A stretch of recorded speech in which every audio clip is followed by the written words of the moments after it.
you're just like, oh, well, whatever at this point in the draft. Yeah, you get auto-drafted. Yeah, exactly. Whoops, that guy didn't Who mean was to Nate draft him. Landman? Yeah, what the hell? Can we redo this one, Commish? No, you cannot. It was like 3 rounds ago. It's the IDP Show, now you know. Welcome to the IDP Show. I'm your host, Josh Raymer, joined in the Sode Shack tonight. On my right, Adam Markham. On my left, Bobby Reynolds. Gentlemen, how are we this evening? Doesn't matter, Josh. We got to get into it. Let's get right into it. Free agency recap. We're glad you're here. Bobo, it's been a fun week. This is when the offseason, I feel like, really is kind of over for the NFL. I mean, we have a little bit of a lull in June when teams go on hiatus, but man, free agency straight into ramped up draft coverage. This is a very fun time of year. Do y'all prefer these last 2 days or the draft? They're both really good. They're both great. I think it's the two craziest, busiest time of the year, especially for anyone that makes NFL content, like fantasy content. I personally prefer the free agency because I'm not as plugged into like the college side of things, but they both have a different kind of energy because like we have, I guess we have some idea of where the rookies could go as well, but every team is involved in the draft, we just have a better handle on the players. We've seen these guys that are entering free agency for, 3-4 years already at this point for the most part, and these rookies are just so much unknown. But they're both awesome times. Yeah, the draft itself is that marquee event, right? That Thursday night of the draft is, it's probably the best night of the year. Where is it this for football? I think maybe Detroit. Okay. Yeah, because it was in Vegas last year. Vegas was supposed to get it during COVID. Okay. It was canceled, and so they got the 2023 draft instead.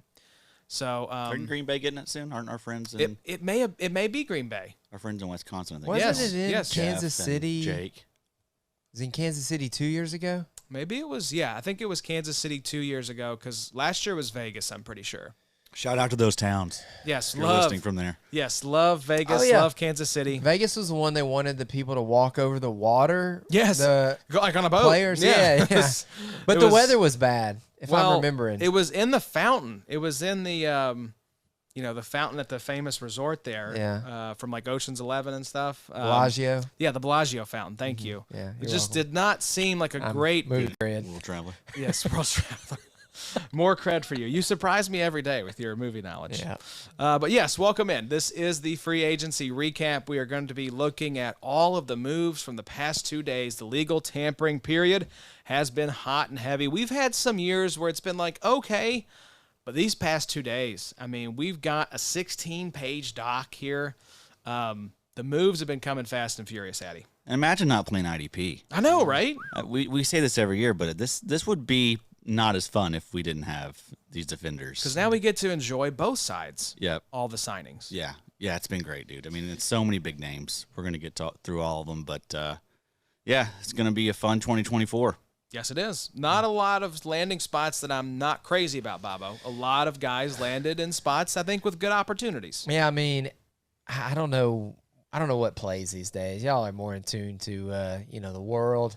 But I feel like I can't be positive about every signing, and I'm going to try to be a little bit more optimistic and also pessimistic about, this guy might work out, but he also might be terrible. So it is kind of that type of year, type of season where it's like, yeah, we can't wait to see this, and he's going to have this, he's going to have that, but it's a maybe season we'll find some we're down on. Yeah, it's a season for optimism.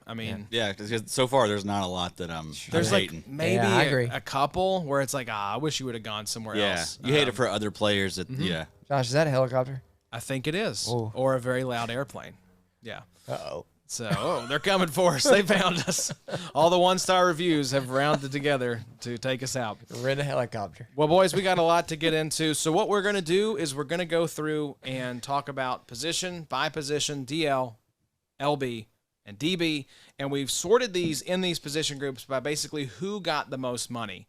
Typically, that is the caliber of player, reflects how much money they got. So we'll spend a little more time on the kind of big name players that got those outrageously huge bags, and then If players stayed with their current teams, we'll touch on them briefly, but mainly tonight we're going to be talking about especially big name players that switch teams. So boys, let's jump right into it, and let's start with the DL.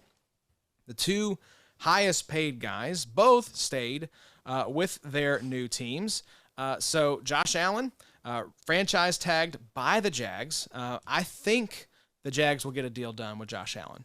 I think that's going to be one of those moves that comes down maybe later this week or next week. Chris Jones re-signed with the Chiefs 5 years, $158.7 million for Chris Jones. So big money for Chris Jones. I mean, I kind of expect just par for the course here, Bobo. I don't know why you would think anything different with both these guys staying with their current teams. The Chris Jones deal for me was longer than I thought it was going to be. I thought you were probably looking at a 3-year deal with an out maybe after 2 years. Now, what I think you could see is a 5-year deal with an out after 3 years. Okay. I haven't looked into the specifics of the contract yet, but, I mean, Chris Jones bet on himself and paid off big. Yeah, I feel like Chris Jones is going to have a better 2024 than he did 2023. He was a little down in 2023 compared to what we've been used to the last few years. And also, you got to remember last year he didn't have that deal until late in the year. I think he missed week 1, actually. He did. He sat out. So I think he wasn't really ready last year. This year he already got his money secured. I feel like he's going to be motivated, going to be in there, hyped up. So I like Chris Jones quite a bit for 2024. Josh Allen, I love Josh Allen, but he had such an amazing year. I feel like he could probably come back to earth a little bit, but still one of the elite edge rushers in the league. Like, I'm not talking like he's going to fall outside the top 12. I don't think he's going to bust, but really he can only go down. Yeah, because right. what did he have? 18, 19 sacks? I mean, it was and something insane. If you look at his career so far, it was a huge jump up from what he'd really been doing the first 17 and a half years. sacks, 17 TFLs. I mean, just a phenomenal season. Finished as DL5. Yeah, Chris Jones finished as DL19. I think that you probably see L'Jarius Sneed on another team now because I don't think they're going to be able to work out a long-term deal with him that kind of money. I think unless they can get like they won a 1, they're not going to get a 1. Yeah. I think they could get a 2. Yeah. Like, I'd be thrilled if the Colts sent their second-round pick and gave L'Jarius Sneed a big deal.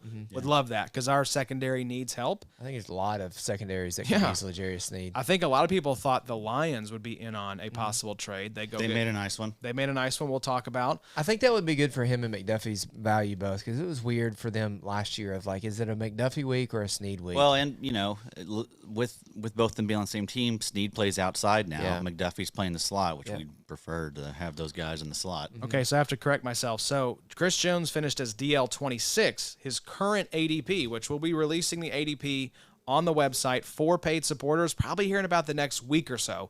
So make sure you're subscribed over there. That'll be going out very soon.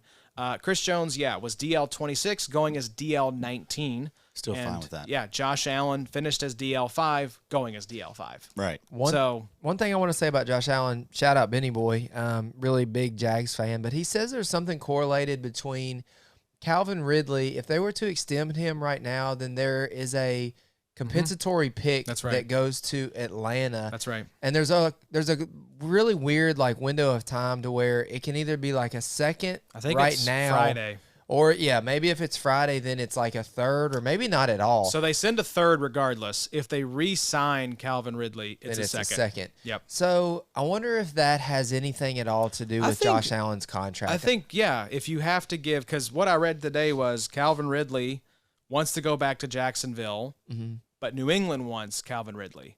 So it's like, and I don't know how much Jacksonville wants to re-sign Calvin Ridley because then that third becomes a second. So it's this weird kind of game of chicken right now. But I'd say that definitely has an impact on, if you're giving these dudes massive contracts, which I don't think Calvin Ridley would have a contract equaling Josh Allen, but it's a significant chunk for a team that's already spent quite a bit of money. I think I saw where Mahomes restructured too to open up 21.5. So 21.5. Yep. Maybe they're planning on keeping Sneed. Maybe they're going out and getting a receiver here in a little bit. We'll see. Just keep Sneed. If you can make it work, if you can borrow from the bank of Mahomes to make it work, make it work. Let's keep it rolling, though, boys. Brian Burns finally got traded and got his bag. Traded to the New York Giants for a second and a fifth. He signed a 5-year, $141 million deal. Finished as the DL31, currently going as the DL11. Bobo, what was your reaction when you saw this trade of Burns to the Giants? I was kind of a head scratcher. I think so too. To be honest with you, I don't know that the Giants are in a position right now to grab a guy like Brian Burns. I just don't know from an NFL perspective if it was the best fit. Now, to add a guy like Brian Burns to that defensive line, it's a lot of money, but I guess if you can do it, maybe it shows that they're a little bit disappointed at Azeez Ojulari and his kind of slow entrance into the NFL. And maybe they see Kayvon as like a supercharged number 2. Yeah. Right? Yeah. So I love Brian Burns. I thought this was good money. I mean, I thought that he would fetch this kind of money somewhere. Yeah, I didn't think New York, because it felt like the teams we were floating out there, like Detroit and LA, were teams that had the quarterback in place and could actually make a push for the Super Bowl. The Giants are not on that list. So it is kind of weird to have this big kind of signing and spending. Yeah. It's almost like that's the cherry on the top. That's like the Von Miller, contract with the Bills where they were pushing the chips all in. I just don't see the Giants in that same kind of regard. So, landing spot, though, Addy, what'd you think? Yeah, totally fine with it. I mean, he joins Dexter Lawrence and Kayvon. I mean, that is really, really nice. And, yeah, I like Brian Burns to have a bounce back. I don't think he was happy there in Carolina. We've talked about that quite a bit on this show. He could be fired up.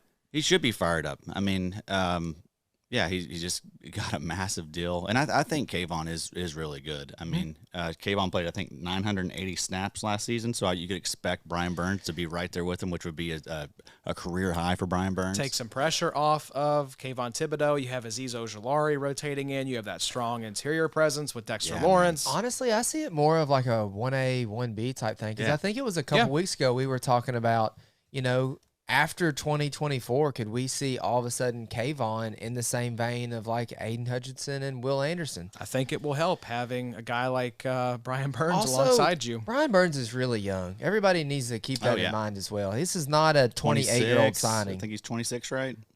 Somewhere in there. Yeah. But yeah, I mean, as far as duos go, this is one of the best duos in the league. Yep.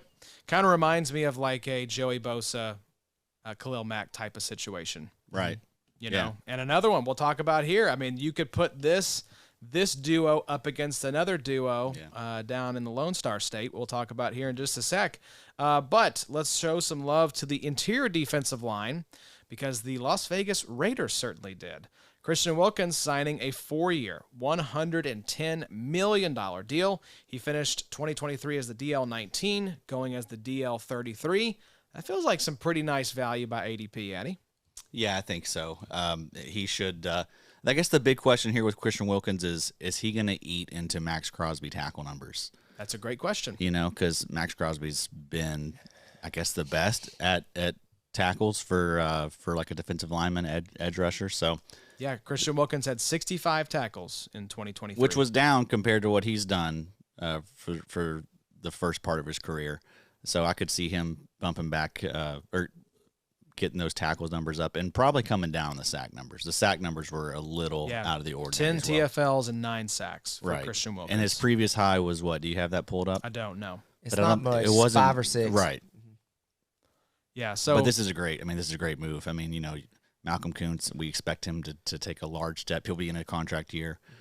Tyree Wilson, let's hope that he can take another step and have a better second year. I think he is and will. It was another one like Brian Burns where I don't quite get it from a team building perspective, because this team is not that good. No quarterback. You got Gardner Minshew as your presumed starter, unless you're moving up and you just want Minshew as a backup.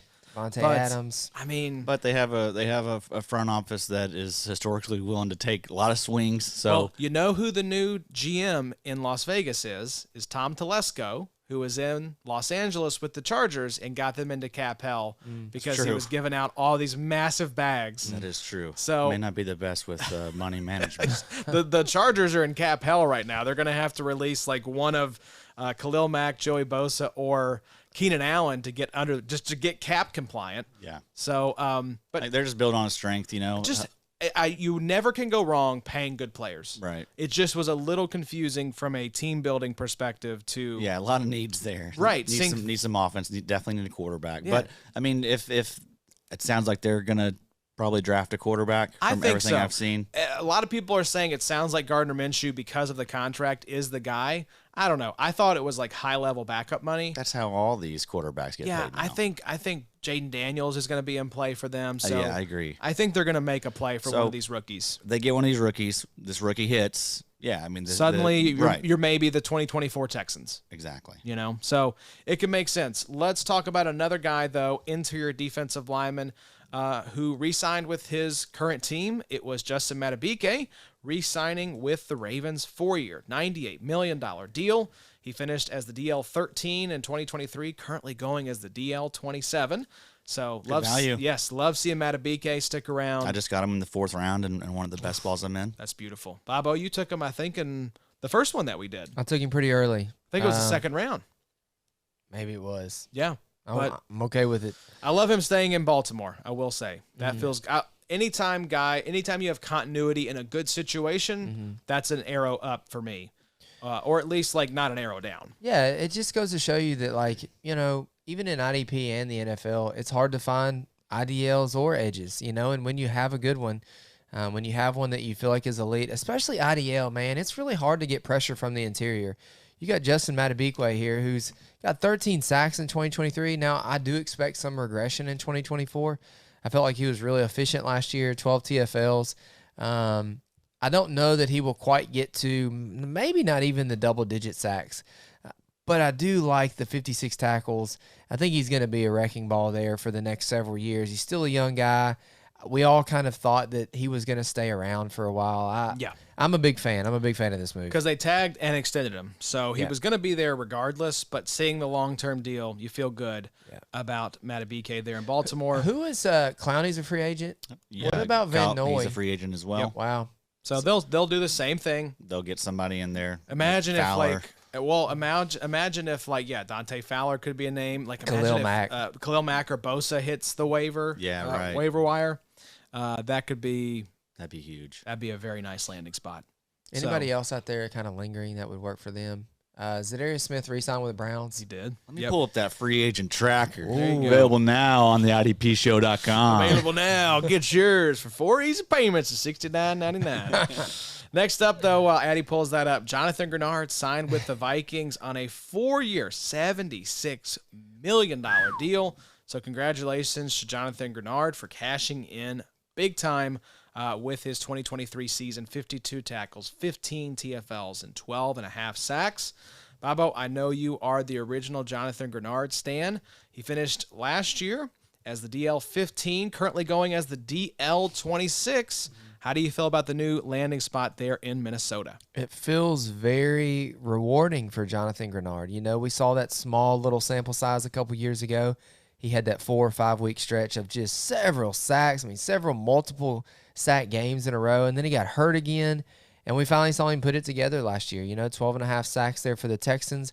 I kind of thought that I didn't think the money would be quite to this for Jonathan Greenard. I don't know. You might be quite a bit different, Josh. I thought there was a world where the Texans could keep him in-house. But this was a rich deal. At $76 million, good for Jonathan Greenard because, that's like legacy generational changing. money, yes, man. Generational wealth. Yep. I had it pulled up, so I wanted to go ahead and mention the Chris Jones contract. They can get out after 2025 and save about $23 million against the cap.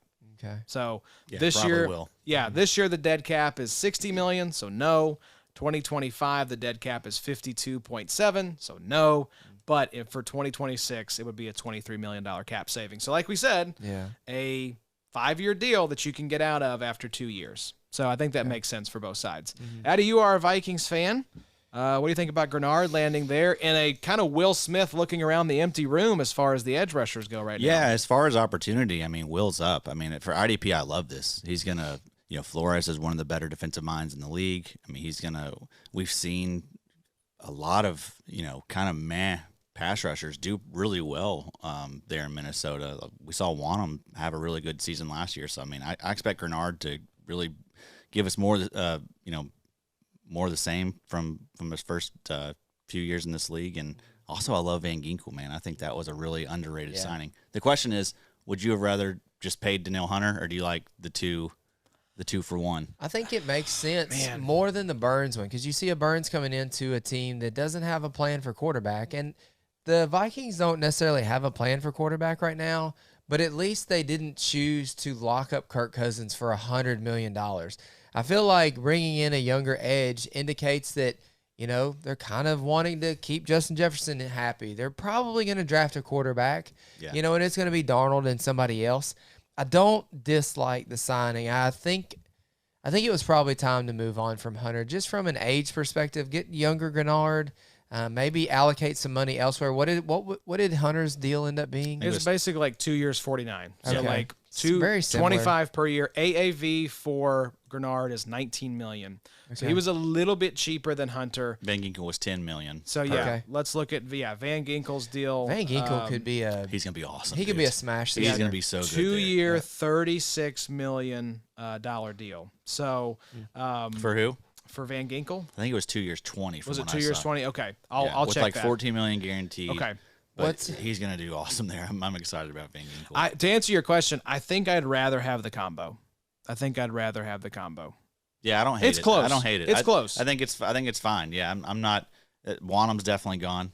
Wish him well, but he's not coming back. Patrick Jones. Patrick Jones is going to be third now. Yeah. In that rotation, it's going to be Van Ginkel and Greenard. So end of the year finishes.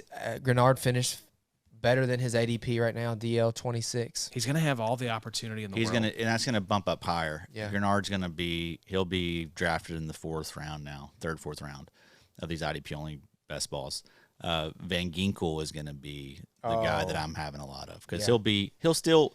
I just got him in the 13th in one of those that we just did. He'll be in like the 9th. Yeah, I don't think people are going to be super excited. I think he's still going to be a massive value. Yeah. Van Ginkel. Yeah. That's fine with me. Also dual designation on sleeper. Yeah. So 2 years, 20 for Van Ginkel. So 10. So you look at $29 million for Van Ginkel and Greenard, or roughly $25 million.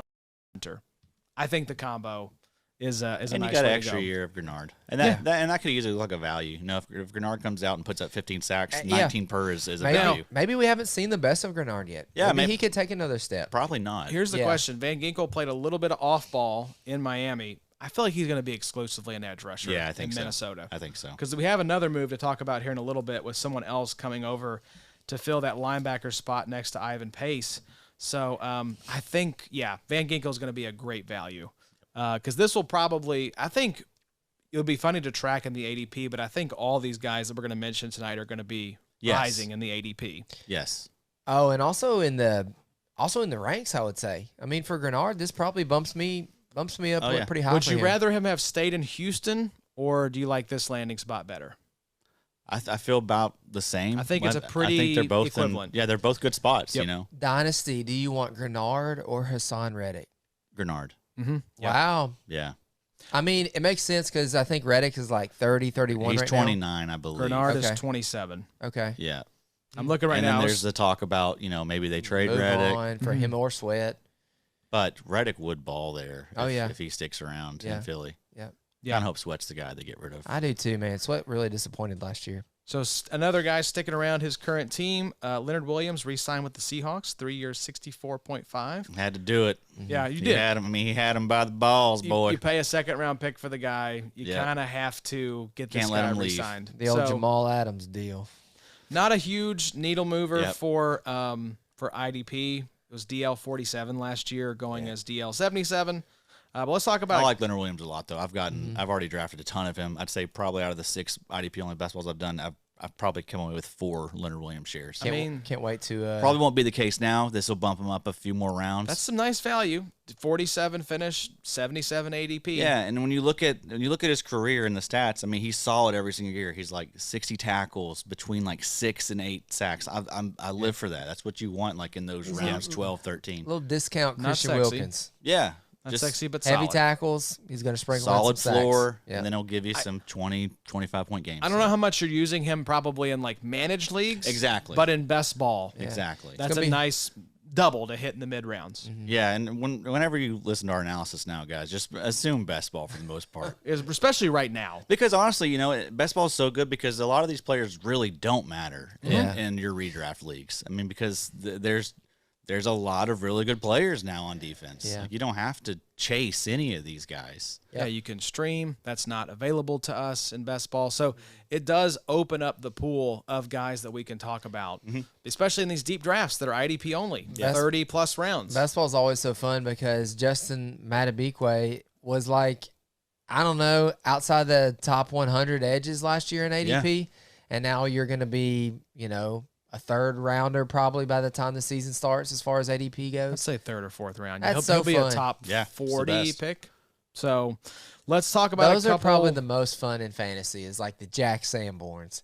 They just come out of left field and throw in 15 tackles a game in week 12. And that's what makes 3 or 4 of those a year. Yeah. That's what IDP. makes the managed leagues fun is that you get to scoop up guys like that that pop, Yeah, you don't get a lot of those unless you just luck into it. Yeah, you're just like, oh, well, whatever at this point in the draft. Yeah, you get auto-drafted. Yeah, exactly. Whoops, that guy didn't mean Who was to Nate draft him. Landman? Yeah, what the hell? Can we redo this one, Commish? No, you cannot. It was like 3 rounds ago. So, yeah, let's talk about a couple of exciting pickups here at the edge position. Bryce Huff signs with the Eagles, 3 years, $51 million. And we should say all these deals are just agreed upon. They'll be official tomorrow. Oh, they're true. It better happen. You said it. I did say signed. I think I've said signed on all of these. But just assume when I say signed, it means agreed to because they're not signed until tomorrow. Really? Yes. They have to pass a physical? I think so, but that's just like a technicality. I got you. They have to actually They're going to make Russ do a physical. make it, official with the league fail. office. Russ, we need that 3 Because cone. we do have some of these that go, the opposite direction. Who was it? Frank Gore was supposed to go to, I think, Philly or something and went to the Colts. Yep. So you do see some of these deals change at the last second. But, yeah, Bryce Huff has agreed to a 3-year, $51 million deal with the Eagles, and Danielle Hunter, as we mentioned, signed agreed to a 2-year, $49 million deal with the Houston Texans. So, out of these 2 moves, Addy, which one do you like best for IDP? Don't do that. Don't answer that question yet. Don't answer that question. No. That was a great question. In Dynasty, who do you want more here? Who was the other one? Bryce Huff and who? Bryce Huff and Danielle Hunter. Danielle Hunter. Oh, man. Hunter. Let's see where I got him. Hunter is so good, man. I'll take 1, 2, maybe 3 more years of Hunter. Huff is still just a big question mark. We love Huff, and we think he can do well, but, I mean, right now, as it stands in Philadelphia, he's, the 3rd banana? Behind Josh Sweat and Hassan Reddick? Now, we think that will change. Nolan Smith's there, too. Mm-hmm. I think they would love for it to be Nolan Smith and Bryce Huff. But as of right now, it's not. I've got Danielle Hunter's edge 20 and Huff is edge 30, but I haven't really been looking at the dynasty ranks yet, so I'll probably bump him up a little bit. Danielle Hunter in Houston is just... It is nice, man. Was this the opportunity that you wanted to see Bryce Huff get? Honestly, no. I mean, if we can get some of these edge rushers out of there, absolutely. Yes. Yeah. We'll Let's be all right assume, with it. But also we still have Nolan Smith hanging around. Yeah. I mean, if they don't get rid of both of them, we're gonna have Josh Sweat or Hassan Reddick. I'm just saying, Brandon Graham did re-sign Brandon Graham's there. still there. So I mean, it could be another oh man, I wish Bryce Huff was getting 900 snaps. We look up and it's like week 17 and he's got 500 or 600. But the other thing too is that wow, did y'all see Bryce Huff almost get to the quarterback, but Jalen Carter got there right ahead of him. It's a good defensive line. Milton Williams, they're very beat him talented. by a step. Milt Williams, There's I like a him lot quite of- a bit this year. I mean, Fletcher Cox retired. I kind of wish he had gotten the Jonathan Greenard deal from the Vikings, where he's Yes. just clearly walking into 900 plus snaps. Yeah. sometimes a rising tide raises all boats. Yes.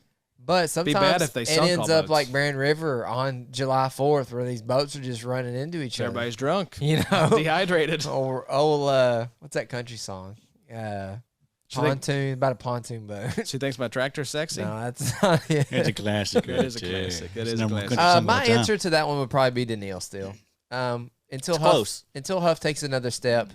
It's awesome that's a conversation now. Yeah, you know that's why I wanted to ask it. I mean, Yeah. I've never said that, and it be kind of like, wow, that's kind of a toss up. Well, I mean, Danielle Hunter, he is 29, so I think some people would hear that question like, well, I mean, you obviously want to take Huff, the younger guy. But Hunter, like we just saw Khalil Mack, you know, these guys, you're going to be surprised if Danielle Hunter has a 15 sack season when he's 33, 34. What if we tell you that you've got 4 more years of Danielle Hunter? The answer is Danielle Hunter. Age is not always the end all be all for Dynasty. Right. Sometimes I just want the better player. Yeah. And then that's Danielle Hunter. And shades of Carl Lawson, right? What if gosh, knock on some wood, but what if Bryce Huff went out here and tore something? Yeah.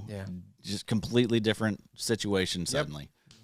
You put that stank on him. I don't like. I'm not that trying at to all. do that. We're gonna have to but burn some sage or you something. Just, you never know. You never know. You never know. You never know. I do love the Danielle Hunter landing spot now. It's with really good.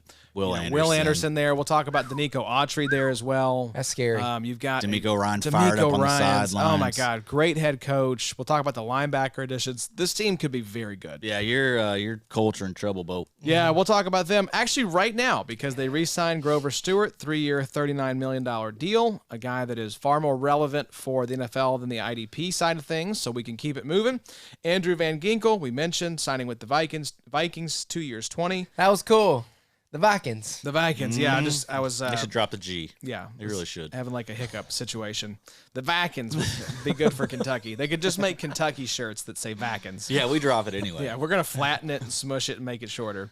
Dorance Armstrong signed with the Commanders, 3-year, $33 million deal. This was nice. This was a Van Ginkel-esque, like sneaky under the radar. Love this signing for the Commanders. Yeah, nice little deal. Who else is there? Right. Walk it into Casey Toohill. Yeah, And he may be jinx moments. He may be UFA, so he may not be there anymore. KJ Henry from Clemson. There's that dude, James Smith. Williams, he got like a double last name. James may be Smith. What did he assassinate Lincoln? What are we doing I think here? he did. What in the hell? He's really awesome. But yeah, I mean, this is awesome for Dorance Armstrong, a guy who's been really productive. Yes, he's been good. Just buried, Overshadowed. there, right? And Dallas on that rotation. So, yeah, you love to see this. Washington got to see plenty of Dorance Armstrong. When they played him twice a year. That's what we mentioned. Pay attention to interdivisional signings and also signings where the players are familiar with the coaches. Yeah. We saw a lot of that this free agent cycle. A lot of teams staying in their same division because they play these guys. These are human beings that make these decisions. And when they have more information about players, they will tend to lean towards those players, especially if things are close. So Dorance Armstrong finished as DL 82, going as DL 112 right now. So Yeah, I'd say that's going to go way up. if you can snatch him up at value before the ADP kind of course corrects, do it because I got some Armstrong. I know you got some this last month. We'd be loving some Dorance. Yeah. But he's going to do great there, though. I mean, next to Deron Payne, next to Jonathan Allen. That snap percentage is going up. Also, we got Frankie Louvu to come in and help us now. That's So, I right. mean, that's a pretty fun unit. I mean, so you add Louvu and you add Dorance Armstrong, you lose Chase Young and Montez Sweat. you also add You like it? you add we're Jeremy loving Chin as well. Jeremy Little Chin, too. Reclamation A project. lot of guys that are pretty good at rushing the passer. And all of a sudden, Both maybe two now Panthers. That's weird. Kind of yeah. weird because Ron Rivera's not there anymore. That's true. So why are we getting all these old Panthers? Kind of odd. that's strange. And all of a sudden now, if they add a quarterback who's decent, that could Which be they an okay will. team. They're sitting at 2, so they're going to take. I'm just saying, a lot of people think it's Caleb Williams and everybody else, but I think there's a couple other guys who could pan out this year. Yeah, sure. Drake May could be a stud. Yep. Never know. We should mention as well Justin Jones. That's the title of the episode. You never know. Signs with the Cardinals, 3 years, $31.1 million deal. Finished as DL 62, going as DL 136. So that's pretty nice. We mentioned it earlier. Zadarius Smith re-signed with the Browns, 2 years, $23.5. Danico Autry signed with the Texans, 2 years, $21 million deal. We'll kind of just whip through these last few, and y'all tell me who you want to talk about. Leonard Floyd, Addy, I know we're talking about him with John Macri a little bit. Signed with the 49ers, 2 years, $20. Yetur Gross-Matos. This was the head scratcher of the legal tampering period. Signed with the 49ers as well, 2 years, $18 million. AJ Epinesa staying with the Bills, 2 years, $12. Shaquille Barrett signed with the Dolphins, 1 year, $9 million deal. And then Marcus Davenport signed with the Lions, 1 year, $6.45 million. Who do you want to talk about, Addy, from this list? Let's go with Shaq Barrett. I like that good move. one. Yep. And it's sneaky. I think some people are going to see it and say, well, they got Bradley Chubb, they got Jalen Phillips. Is he going to get much role? Those guys are huge question marks for next year. Bradley Chubb tore his ACL in January of 2024, so just a couple months ago. I would expect both of those guys to start on PUP. Jalen Phillips, tore the Achilles probably around Halloween of 2023. So He's going to be motivated, try and get back on the field and be ready for week 1. But yeah, I agree. They're probably going to be cautious with him. So Shaq Barrett should get a ton of snaps this year, and I like him to bounce back. A guy that is also just maybe a year removed from his own Achilles injury, so he should be back to full strength. I've always been a Shaq Barrett fan. That's a Miami team that knows what they're doing. So I mean, we could easily look up and Shaq Barrett has 10 sacks again. Yeah, so it was actually closer to, it looks like November 25th. So it was close to Thanksgiving that Jalen tore that Achilles. Okay. So you add another month now to that recovery timeline, which I think is around like 9 months. Mm-hmm. So now you're looking at potentially like maybe, I mean, he could be back. He could be back, but why push it? Yeah. Why push it? But I would not expect Chubb to be out there to start the season.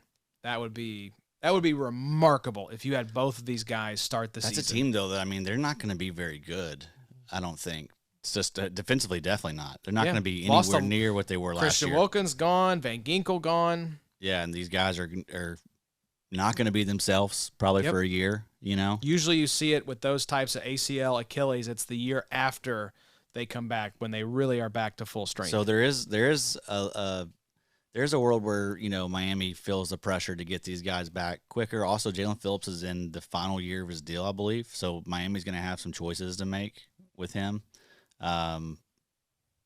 We'll see, man. Yeah. I never know. I think that, wow, that is true. Hadn't heard that one before.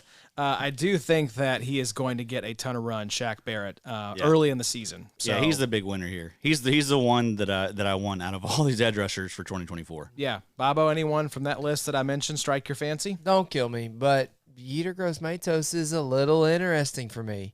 You know, I know we got to kill him. Drake Jackson is still there, but I mean, other than that, Chase Young is gone. I feel like Drake Jackson's not good for him. They keep trying to bring people in to replace him. They just brought in 2 people to replace him. Yeah. Yep. So I mean, if you're looking at like complete, like you could get him for literally nothing. Gross-Matos might be a good guy to just kind of hold on to and see if anything changes.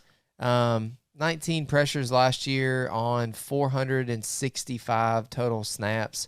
The PFF numbers were okay, so I don't know. We've seen situations where guys put up not good PFF numbers. Yep. You know, I'm thinking about Uchenna Nwosu. He wasn't the PFF darling when he was with the Chargers, but he had a nice little glow up once he left. We could see the same thing. It's a good situation for Gross-Matos. It's like the same kind of thing with Burns. It's like maybe he's burnt out as well. Same with Jeremy Chin. It's like maybe they were just ready to get out of Carolina. Yeah. San Fran, another smart team. Exactly. They liked something in Gross-Matos. They know they can coach up these guys. Yes. They love their reclamation projects. It's the landing spot and the smarter heads bringing him in that has me like, yeah. What do they see here, you know? Yeah, That's and then what Leonard Floyd, one of the most underrated edge rushers over the last 4 years. Pretty much a lock for 9 to 10 sacks every single season. And I feel like that's going to be kind of what he does again this next year. I would expect it. Yep. Playing alongside Nick Bosa, I am just shocked that Yetur Gross-Matos did not sign like a 1-year, $5 million deal. Yeah. To get the money that he got, 2 years, $18 million is remarkable. He's going to play some ball. Like, give your agent a raise because you did not deserve that contract. A guy I follow on Twitter, I don't know if y'all know who this is, but Ben Fennell, Fennel. He tweeted a couple days ago, edge signings / trades reflect draft market in this class. And then it said, going to see more today. Dallas Turner, Jared Verse, Latu, Chop, all likely going to be round 1. But a major drop-off for starters / immediate impact players after that. So agreed. This is a guy that I really trust, and I think that you're seeing that. That's pretty indicative to a lot of the trades that were going down, a lot of the acquisitions that had been had, that you just don't – the depth at the edge position is not going to be there in the draft. That was what someone said. The – running back signings in free agency have been a little more robust than we anticipated, and that reflects the fact that the draft evaluators do not like the running backs. And what have we not seen? We haven't really seen a whole lot of wide receivers, moving around quite a bit. Pittman stayed home. I don't really – because they know the receiver class is loaded. So we're not going to go out and give Hollywood Brown or Calvin Ridley, a ton of money. Mm-hmm. Gabe Davis, though, apparently doing just fine. Hey, I wanted to mention a couple guys here. Marcus Davenport, please, God, do not let this be the reinforcements that we needed for Detroit. Just keep adding to the room, Detroit. Yeah. This is not the He keeps getting paid, man. Oh, I mean, 1 year, 6.45. At least we've kind of cut it out with the. Still impressive though for someone that hasn't done hardly anything ever. I know, but it's like. He's got the PFF numbers and the advanced stats that look good for the most part. I don't know for edge rusher. I don't feel like it's like linebacker. Like, have any of these 1 year, $2 million deal? I mean, edge rushers for the most part get north of like $5 million, even on a 1 year deal. Yeah. And especially since the cap just went up. Yeah. What, $30 million? You just hate Marcus Davenport. He's just a bum, man. I just don't want this to be the. But if Detroit doesn't do anything to, from here on out, this is not bad. This is a good spot, opposite Aiden Hutchinson. I just can't. I want better for Aiden. If he can somehow stay healthy, that is it's a mouthful right there. Another big if. Before we move on. If he can somehow stay healthy, he won't be awful. What I told you about earlier, Josh Sweat on Instagram actually said, not see you on the other side. He said, I will miss you all. Prayer hands. I will miss. That also sounds like on you're leaving Insta. this planet. I don't know.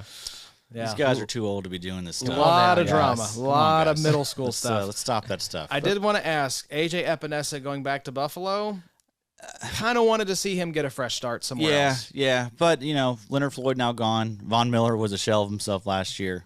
It was funny. I saw a tweet that was like Von Miller looking around knowing he's the reason all these bills got cut. Because they couldn't cut Von Miller. His dead money was too much. Yeah. So, I don't know. Move. It He's always. he's pretty much just a coach there, I think. Yeah. 2 and he years. coaches Steph and Clay on the match. You look at 2 years, $12 important. million. That basically is kind of what I was saying. That's like just your market was soft. I mean, you're coming back to the team that knows you the best on a pretty limp deal. I'm a little surprised that AJ Epinesa did not get more love than that. Yeah, it's a shame. I think he had like a 14.5% pressure rate. So, I mean, yeah, was looking good in 2023. I thought the same thing. It's okay, though. I mean, I still think we can expect, 50 to 60% of the defensive snaps, which in Buffalo, that's usually not great. That's about as good. It's like 500 to 600 snaps, Yep. They don't seem to. They don't play a lot. Yeah, but. Josh Allen restructured too, didn't he? I think I saw that. Did he? Pretty sure. Okay. Well, we know Mahomes did. It's just a good way to create some cap space. You convert that into like basically a signing bonus, and then you get the cap number moved way down. So it's just a good way to create some cap space basically out of nowhere. So here's what we're going to do to keep you all around to the end of the episode. We are going to skip down to DB and do linebacker last because we know y'all are linebacker horny. So we're going to save that for the end. We'll whip through the DBs. You can't skip this one either. You can't fast forward on this episode. That's right. Lots to Listen talk to the whole about. thing. A lot of safeties got moved as well because they pretty much all got cut. So, and we should mention as well, folks, make sure you're subscribed, theidpshow.com. I think Mike Wollert's write-up on best and worst landing spots is approaching 4,000 words. It may be over it at this point, but Mike is going to be going through and breaking down the best and worst landing spots. That should be going out tomorrow, Wednesday, March 13th. So make sure you're subscribed, theidpshow.com. Can't wait to read the one on Pat Queen. That's going to be an interesting one. I don't think Mike was a big fan. Of course, as a Browns fan. I talked him into it. Yeah, I think you talked him off of it. You talked him onto the ledge. I think he was off the ledge and he was back. I don't know. Let's talk DB, though. Antoine Winfield Jr., franchise tagged by the Bucks. Status quo there. DB1 finished. DB1 ADP. L'Jarius Sneed, franchise tagged by the Chiefs. Will he end up on a new team? Possibly. Finished as DB30, going as DB18. Kyle Duggar, transition tagged by the Patriots. He was DB17, going as the DB11. Jalen Johnson re-signed with the Bears, 4 years, $76 million deal. Now, we get into the players who actually signed new deals, and this guy got himself a bag, especially for DB. It is Xavier McKinney going to the Green Bay Packers, 4 years, $67 million deal. It's a lot of guap for Xavier McKinney, but I know Jeff and Kyle in the Slack today were excited. Addy, how do you feel about Xavier McKinney landing with the Packers? Yeah, I think it's a pretty good fit. Good player. Is he going to see the end of that deal? Probably not. No. I'm really interested to see the guaranteed number for that because that feels like a 3-year deal, and he'll end up getting cut. Like we've seen so many of these guys that signed huge deals in the past. And that's not like a knock. That's just how it is. That's you got to open up cap. That's the business, folks. But yeah, I mean, he had a fantastic year last season. Really broke out. We've been waiting for it. 116 tackles, 2 TFLs, 3 INTs, half a sack, 1 forced fumble, 2 fumble recovery, 11 PDs. So I don't know that he's going to replicate those numbers, but he's still a solid safety too, I think. Yeah. If you have a chance to sell, I think you sell. Yes. You know, always sell a safety, right? of course. That's with all these guys. You can copy and paste that analysis with every one of these DBs that has now ticked up. Get rid of them. Yeah. Sell him, Bobo. Someone comes at you for a second, goodbye. Oh, goodbye. Absolutely. Goodbye. I feel like McKinney's PFF numbers made him a little bit of money. Yeah, 87.8 overall. I just 91.2 in coverage. You're thrilled if you're a Packers fan. McKinney just kind of always left us wanting a little bit more in IDP. This last year was the year he delivered. He was pretty good. Still just 12.4 though. Yeah. Pretty good. You know, But that's DB. That's why we say don't sim for DBs because you're DB 13, and that is DB. That is not safeties. So he easily could have been a top 5 or 6 safety. 12.4 points per game. Yeah. Nothing too special. We can find that. Yep. So moving on, Chidobe Awuzie signed with the Titans, 3-year, $36 million deal. Tighten up. Yeah, always a fun DB streamer. I'm sure we'll be hearing Johnny the Greek talk about him this season. Kenny Moore re-signed with the Colts, 3 years, $30. Good to have him back. That good money? Yeah, that's a lot more than what I know. Like Brad Yeah. was projecting. I think he had him for like a $2 or $3 million deal. This makes a little more sense. I always thought Kenny would get around like $8 to $10 million per year. So very happy to have Kenny back. Happy to have Grover Stewart back. We thank you, Kenny. We brought back Michael Pittman. This is what the Colts do every year. They are way more interested in getting their own guys re-signed than going and paying for free agents. That's the thing that PFF Brad can't quantify with these contracts. Kenny Moore got that dog in him. That's right. What is the dog? What is the dog rating? And Kenny Moore Does a lot. He may be on dog Mount Rushmore. But really, he's a juice player for that team. He is. He's a leader of that team. He's been Same with Zaire Franklin, who we'll talk about a little later. Yep. Heart and soul of that defense. Someone we'll talk to in just a second. Chauncey Gardner-Johnson, same type thing. Yep. A lot Attitude. of these DBs are Darius Williams, enforcers. Heart of the team. Yeah. Gotta have him. Keep telling yourself that. Sean Murphy Bunting signed with the Cardinals, 3 years, $25.5. Yep, there's Darius Williams. Signed with the Rams, 3 years, $22.5. Darnell Savage signed with the Jags, 3 years, $21.75. Some good guap for Darnell Savage. Not bad. Yeah, interesting. He's not really someone that's going to be on my radar for IDP, though. I think he's going to be taking the place of Rayshon Jenkins because Rayshon Jenkins was cut. So it's him and Wingard there now. What's that video game that the guy yells something Jenkins and then runs in? Yeah, Leroy Jenkins. There you Leroy go. Jenkins. I don't think it's a video game, is it? Is it a It's Whatever. TV show or that's World of Warcraft. is it World of Warcraft? Yeah, oh, it's like yes, a yes, live- yes. yeah, Okay. Come on, Josh. Sorry, everyone. You knew that. Missed that one. Let's keep it rolling, though, boys. Talk about Brandon Jones. This was one that kind of raised my eyebrows a little bit. 3 years, $20 million. Yeah. Moving on from Justin Simmons, you go grab Brandon Jones and pay him, I mean, pretty respectable money. Yeah. On the DB market. So 3 years, 20. interested at all here? Absolutely. Yeah, this is a guy that's really good at rushing the quarterback, so he could give us some big play upside with some sacks and TFLs. And then, I imagine he's going to be the box safety there for Denver, so we could easily see 100-plus tackles from him. So this is an amazing fit. He's going to see his ADP skyrocket. Love the signing. Yeah.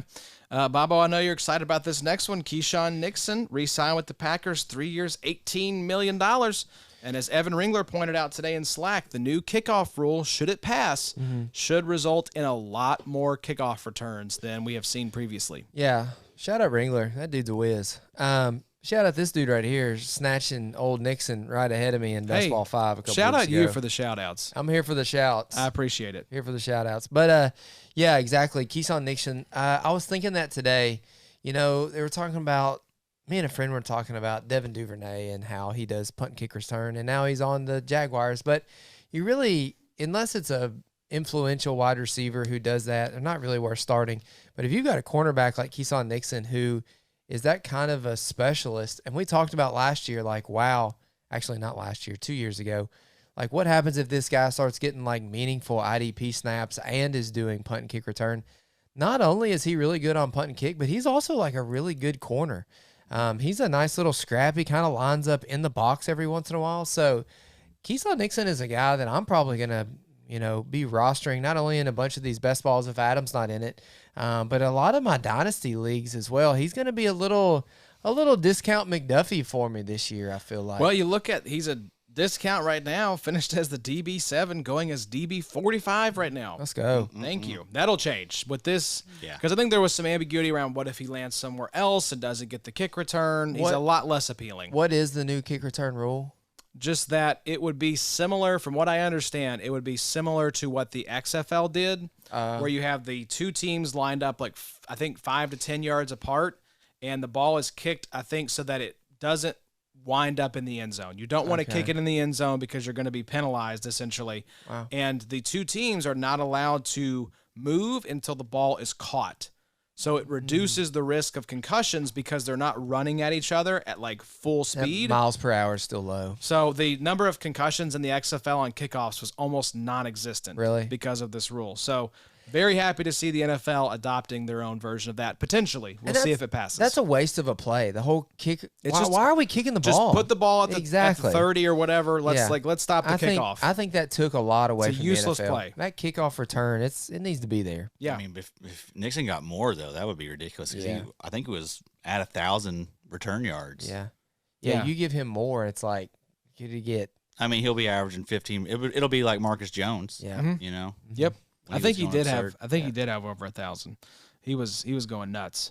Couple interesting safety signings here, including one of our favorite, Geno Stone signing with the Bengals, 2 years, $14 million. And then also Kevin Byard signed with the Bears, 2 years, $15 million. Sigmund Bloom was a big fan of Geno Stone going to the Bengals. Yeah, I think it's a good football move, right? Geno Stone is one of these guys that has just lived off of interceptions. 7 INTs last year. 7 INTs last year. Nuts. I'm not crazy about this, though, because, I mean, this just, I guess, kills Jordan Battle. I know. know? It's one of those where the fallout hurts your heart a little bit. Yeah, Jordan Battle, who had a really good finish to the year as a rookie. He was a third-round rookie pick out of Alabama last year for the Bengals. So it looked like, this guy's going to be the next big thing alongside Dax Hill. Got a nice young duo tandem here. Now, could we see the Bengals start deploying 3 safeties? Is that an option? Because, I mean, you look at the linebacker room, it's not the strongest linebacker room. It's Logan Wilson and Jermaine Pratt. And they brought back Akeem Davis-Gaither. So, I mean, maybe they start using more of these safeties. I doubt it, though. I think more likely it seems like Jordan Battle is going to be the guy that it gets his playing time cut down. Yes. So that's a bummer because he did play well, but this is not backup money, Bobo. This is starter money. No. Even the Byard deal, 2 years, $15 million for a guy that was just cut. Byard didn't really do a lot in Philadelphia. I kind of thought that fit was kind of nice for him. His PFF numbers are great. I don't know. I think Byard's just kind of in that twilight of his career where, I don't know. I think you're maybe going to start to see some of the snaps decrease a little bit. I still like Brisker. I don't think this affects him at all. But, yeah, those are two odd signings in my opinion. Yeah. We should mention, I wanted to look it up here, 782 kick return yards for Keyshawn Nixon and 95 punt return yards. So roughly about 875 total return yards. So that could stay up. That could even improve if this new kickoff rule goes through. Would be nice. And I would assume he'll retain that job. Yeah, and he is the slot corner there, too. I think that's a big part of the reason you see the money where it is for Nixon, 3 years, $18 million, so 6 per year. Yep. I think that's reflective of both you're our slot defender and our return guy. I agree. It's a valuable position now, which could be even more valuable. It would be interesting to see how far down the numbers were from kick return from 23 to 22. Like since they instituted that rule, probably non-existent. Probably non-existent. 10% of what it used to be. I bet it was. So let's wrap up here with some kind of rapid-fire DB signings. Alohi Gilman back to the Chargers, 3 years, $10.1. Amik Robertson signs with the Lions, 2 years, $9.25. This was an interesting one. PJ Locke back to Denver, 2 years, $7 million. So I assume it will probably be PJ Locke and who do we say? Brandon Jones. Yeah. They're in Denver as the two starters for the Sean Payton defense. So that's not too bad. PJ Locke, a little bit of a late season hero. I know he was a waiver wire darling last year. The reclamation project we mentioned earlier, Jeremy Chin signed with the Commanders, 1 year, $5.1 million. Desmond King, I know Johnny the Greek's going to be excited about this, re-signs with the Texans, 1 year, $1.8 million deal. Jordan Poyer signs with the Dolphins. I don't think we have any details. Maybe I'll look up to see if we have any details on the signing itself at this point. And then Carlton Davis traded to the Detroit Lions. It was a 2024 third for Davis, plus a 24 sixth and a 25 sixth. So a couple of 6th-round picks and a third for Carlton Davis. Let's start there, Addy. Some nice reinforcements for that DB room, especially after losing Chauncey Gardner-Johnson, who we should mention as well. He wasn't in the rundown here at the time these notes were made, but winds up back in Philadelphia as well. Yes, Carlton Davis is one of the more underrated corners in the league. Always been a big fan of him in Tampa. Fits really well there with Detroit, scrappy, physical corner, so he's going to do well. That was a definite need there in Detroit. Chauncey Gardner-Johnson, love that fit. Love him. He's a playmaker. They definitely need a playmaker now that Kevin Byers out of there, and Sidney Brown's probably going to be slow recovering from the ACL. So I'd expect it to be Chauncey Gardner-Johnson and Reed Blankenship. Blankenship's one hell of a tackler. Yep. So we could probably see him get a lot more box and high leverage snaps down closer to the line of scrimmage next year. So I like that. I like that safety tandem there in Philly. Who are some of these other guys you want to talk about? I wanted to look at Chauncey Gardner-Johnson to see if we had the money yet. 3 years, $33 million. Yep, up to 33. So probably less than that in guarantees. Probably at 26, 27, something like that. Poyer's 1 year, $2 million. 1 year, two? Nothing. Okay. To Miami. Not a great landing spot. Cam Curl's still a Commander. He's still out there. We got Derek Forrest coming back off of his injury. Cam Curl's a free agent. Is he really? Yes. Okay, so, man. So Jeremy Chin's in a good spot. He's going to have an option. I kind of like this. Opportunity. Again, another Panther going to Washington along with Frankie Louvu. Kind of weird, but a team that doesn't really have an identity. They're just throwing, darts at the wall right now. So let's just see if Jeremy Chin still has something in him. If he was just miscast there in Carolina. We need to educate the folks on DB drafting because Jeremy Chin is DB 10 right now by ADP. Yeah, that's ludicrous. It's probably going to go up now. How? It's at DB 10. He was DB 220, if you're wondering where he finished. 23 points per game. Feel so bad for Arn having to count that down that far. 4.5. Yeah. 4.5. He gets that dual designation in there, so, some people like that. But now, I did see someone say Dan Quinn gets his J-Ron curse. So, if that's the kind of role we're looking at, not too shabby. But even still, J-Ron Curse was not the DB 10. Curse was fine. He's a DB 2, back end DB 2. If Chin gets 100% of snaps, though, I do love it. Yeah. I wouldn't be surprised if he finishes inside the top 10 safeties. So it's a great move. It's a chance for Chin to restart his career. In 1 year, $5 million. Yeah. I love that we're back in. No commitment We've whatsoever. been so out for years. Well, if the ADP is going to still be that, we're won't mega be back. out. We won't be in. Yeah. Where does it have to get to for you to be interested in Chin? If I could get him as safety 20 to 25, I feel like that'd be fine. But the problem is those safeties are going in the range where you're not drafting safeties. Right. There's certain buckets, right? That's that 20 to. He falls in that bucket. Honestly, you don't want him. Those safeties 6 to 25. I'm just kind of avoiding. Yeah, I'm good. Right? You got your babies that you What's your trigger this year? What's the one that goes off that you're like, all right, that's a light bulb. I probably need to jump in. Actually, it's the trigger is jump out. Once Witherspoon gets drafted, you're like, all right, or Branch. Okay. And I'm like, all right, we're gonna wait. We're gonna do it at the very end. We're Yeah. gonna get all these defensive backs at the end. Yeah. But I'll sprinkle in a few of those guys. I got Antoine Winfield in the 6 and 1 recently. Yeah. Have people been busting your head getting all your DB babies now that they kind of know? They're starting to figure it out. You took Derwin in 12, 13? I think I got him in the 9th. Okay. Earlier than you're going to have to zig and zag 14 times this I'm just offseason. adding just the occasional one. But gotcha. for the most part, I still am doing what I did last year. Yeah. I'm getting maybe I'll start going round 17, 18, which is a little early. And actually, a new thing I am doing, which I hate to even talk about. It's about to get sniped all to pieces. Well, it's just a different little strategy. I really, really like loading up on the defensive backs, and I don't I don't mind maybe even being defensive back heavy in some of these builds, like where I'm talking like my last, not 11 picks, not the last 12 picks, like my last 13, 14 picks, Okay. all defensive backs. I just feel like when you get to the end of those drafts, like it's just so much easier to find a starter that you feel confident about as a defensive back than it is these defensive linemen, edge rushers. Like you really are just Drake Jackson. Yeah, You're just like, right. I don't know. Where I can still get Carlton Davis, I can still get DJ Turner, all these just cornerbacks that are going to be at worst like the cornerback 2 for their team. Yeah. Byron Murphy's out there Quentin a lot Lake. of times.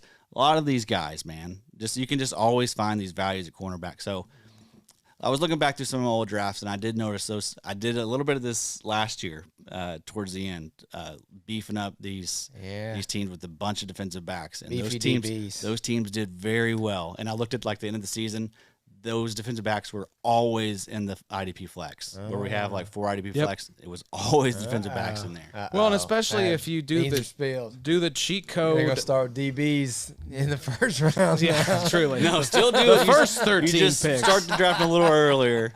So I wanted to see, like, Still at the end, I think guys. PJ Locke could be a nice option. I agree. Because you got 278 is his overall ADP. That's the 23rd round. Yeah. So that's in that kind of range in those 31 round drafts that you're talking about, just going 12, 13, 14 straight DBs. Exactly right. So, yeah, there's Alohi Gilman, you can get him late. I mean, they gave him nice money to where he's going to be probably doing what he did last year again. I mean, he had some really good tackle weeks. So. Yeah, you look at the stretch right here in this kind of range where PJ Locke is. It's Gilman, it's Alohi Gilman, Andre Sisco, Marquise Bell, Tony Adams, Derek Forrest, DJ Reed, Mike Hilton, Trayvon Merrick, Trayvon Diggs, Jordan Whitehead, Rasul Douglas, Carlton Davis. Trayvon Merrick is another guy that I'm targeting everywhere because he's a good player.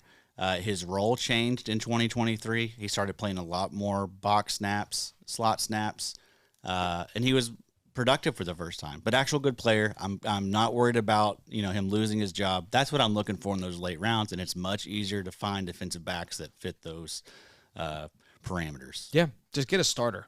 Exactly right. You want a starter. We can't take zeros No. in those late rounds. I'm not just trying to get upside in the late rounds. I'm trying to get solid starters that are going to be playing. Yep. So we know y'all been waiting for it. So let's get to it. Linebackers. The first day we didn't have a lot, but the floodgates broke today on the second day of the legal tampering period, and we got some pretty juicy signings at the linebacker position. Let's kick things off with the guy who got the most money in his deal. It is Patrick Queen, landing with the Pittsburgh Steelers, 3 years, $41 million. Bobo, the question for you with Patrick Queen, though, is he good enough? Is he good? We're going to find that out. The early Pat Queen days were not so great. The first couple weeks, honestly, I think the first couple weeks of Pat Queen's career in 2020, he was fire. I think he had like several really good games, and then all of a sudden the missed tackles started coming. The PFF numbers started slipping a little bit, and he was benched a lot over his first couple years. Enter Roquan Smith in 2023. And all of a sudden now Pat Queen looks like just a monster again. Could it be that Pat Queen is being elevated because he's playing beside of one of the top 3 best linebackers in the NFL right now? I think that's a possibility. I'm not saying that I don't like this. I mean, you look at this on paper, it all looked 3 years, $41 million. The PFF numbers were fine last year, 133 tackles. It all looks like it's supposed to line up. But what happens when Pat Queen is really thrown out there to the wolves again? The spotlight is on him to be the Roquan now in Pittsburgh. Is Patrick Queen going to deliver for us in 2024? This is one of those situations where I am okay to pass the buck on along and receive my trades for Pat Queen, and I will go find a linebacker elsewhere because I'm a little bit more pessimistic than I am sure that Pat Queen is going to hit this year. Maybe y'all are completely opposite to me, but so I'm worried. A little skeptical. Addy, how are you feeling about it? Feel pretty good about it. Mm-hmm. I mean, I know that they haven't had a relevant linebacker there in Pittsburgh in a while, but look at what they've had. Cole Holcomb, Devin Bush, Landon Roberts. They had Joe Schobert. They did have Roberts playing. That was good. Big Bob, but Big Bob had his breakout after he left Pittsburgh. Right. He never really got the runway there in Pittsburgh. Patrick Queen's definitely getting those snaps though, and getting the 100% of playing time. And especially those first 2 years, right? I mean, I feel pretty good. This is probably another one of these 2-year contracts. He'll be cut in the third. But Cole Holcomb is still there. He's still there, but he had an awful really injury. Like it was terrible. One of the worst injuries of last year. I did think it was interesting that Patrick Queen was top of the market for linebacker pay, at least so far, and it was vastly down from what last year we saw. He's 24 and a half, I mean, so there's still a lot of upside with him. I do like that he got to learn alongside Roquan. I like that he was there in Baltimore. And, yeah, I do think that masked a lot of his issues. But it's a hard position, I mean, is he one of the best linebackers in the league? No, he's not. Yeah. But is he good enough to continue to stick around? Yes, hell yes. We see all these linebackers that are continuing to get work, Josie Jewell just got it. We'll get to him. But, I mean, all these guys are still getting paid. Josie Jewell's 29. Like, he's also been unproven, but he's still finding work, still finding really good landing spots. I feel the same way about Queen. I mean, I'm fine with him. He's not a superstar, but he's a solid linebacker, and that's fine for me. And that's what it is for me. I think that I don't know where the ADP will land in some of the best balls. It's too high. It's linebacker 9 right now. And that's the worrisome part for me is that I feel like that's a little high. Queen is probably he's going to play the snaps, but I just think LB2 is what I think in my head for Pat Queen. Is he going to do better than he did with Roquan Smith in Baltimore? That not was much better. That was LB18. Yeah, maybe not. Maybe a point per game more. Yeah, 13.9 points per game. Maybe just by sheer volume of there not being a lot else there, because obviously Roquan Smith, takes up a lot of oxygen in that room. But he's being overdrafted right now. For sure. I will say he is still pretty young. 24 and a half. He's 24 years old. The 2020 PFF overall defensive grade, 29.7. 2021, 43.5. 2022, 70.0 with no Roquan in 2022, right? The last half of the year. Yeah, Last half. That's because it was like a tale of two halves with PFF grades. That's right. Yep. And then 2023, 73.1. So he has improved as far as PFF numbers. I think you're right, Adam. I think that the problem is going to be that the IDP community at large is going to see Pat Queen is now like supposed to be a top 10, maybe even like a Bobby Okereke. Yeah. And I just don't think that that's where his end of year finish is going to be. He's going to have the opportunity. It's just a matter of, is he good enough to do it? Yeah. That's going to be the question. He'll have the chance to prove if he actually got better alongside Roquan Smith or if it was just a glow up by association. And I can still vividly remember Adam saying, this was like 2 years ago, you're like, I just feel like Pat Queen is best used rushing the passer. And over the last 2 years with Roquan, he has 24 pressures in 2022, 24 pressures in 2023. He has 7 sacks in 22, and then he had 4 sacks last year. So does that change when there's no Roquan? I don't think so, honestly. I mean, I think the big play upside's still very much there. I mean, he's going to have a lot of playmakers around him. Yeah. T.J. Watt, Alex Highsmith. Yep. We'll see if they bring Hayward back, but Nick Herbig, Hembig is there. Yep. So, I mean, yeah, they can get, crazy with the disguises. I think Patrick Queen still has a lot of upside, big play upside, sack upside. So let's go Dynasty real quick, and we'll go through the rest of these guys a little quicker. But this is a big name. Pat Queen now in Dynasty is worth... You getting a first for Pat Queen? No, but you can get a second, right? You can get a second. I think the Are you selling for a second? You Um, getting rid of him? yeah, probably. Yeah, I think so too. Especially this year with all these wide receivers, right? Just stay liquid, get that second round pick. Yep. And you're liable to flip Pat Queen for Dallas Turner. Yeah. Yeah. From where we're seeing Dallas Turner go in 1 QB drafts. You got to start thinking about that stuff. Yep. Definitely. Yep. So let's roll, though, because this next linebacker was very surprising. I did not see him. I saw him getting good money, but not this good of money. 3 years, $34 million for Azeez Al-Shaair, signing with the Houston Texans. We're going to be doing an episode with John Macri for the PFF Fantasy Podcast later this week, so make sure you check it out. We're going to be talking about the IDP signings that we love, and this is going to be one of mine, boys. This is probably, across the board, my favorite signing. It could not be more perfect. You have Azeez Al-Shaair, the familiarity with DeMeco Ryans. This is not a huge glaring need at linebacker for Houston, because Christian Harris ascended at the end of last year, finished the year as one of the best linebackers, not just for IDP, but in the NFL. And you also have Henry To'o there. So you do have a couple young guys I think this team is excited about, but they needed, I think, that alpha there in the room. And so I think Azeez Al-Shaair is walking into a 100% snap share. I think DeMeco Ryans has his Fred Warner and Dre Greenlaw now in Houston with Christian Harris and Azeez Al-Shaair. So wheels all the way up for Al-Shaair. Yeah, I love it. I mean, 3 years, $34 million. Honestly, that's kind of a value. I mean, with the cap going up $30 million recently, that's not really that bad of a deal for Coming me. off what he signed, though, wasn't it like a 1 year, $7 million deal? I think it had some incentives, like up to $10 million, like we've seen with these other contracts. But yeah, it wasn't. It was a prove it deal for sure. But he proved it. I mean, I thought he was a good player. He's been a good player. Yeah, this Houston's defense, this Houston Texans defense, man, they are making so many good moves.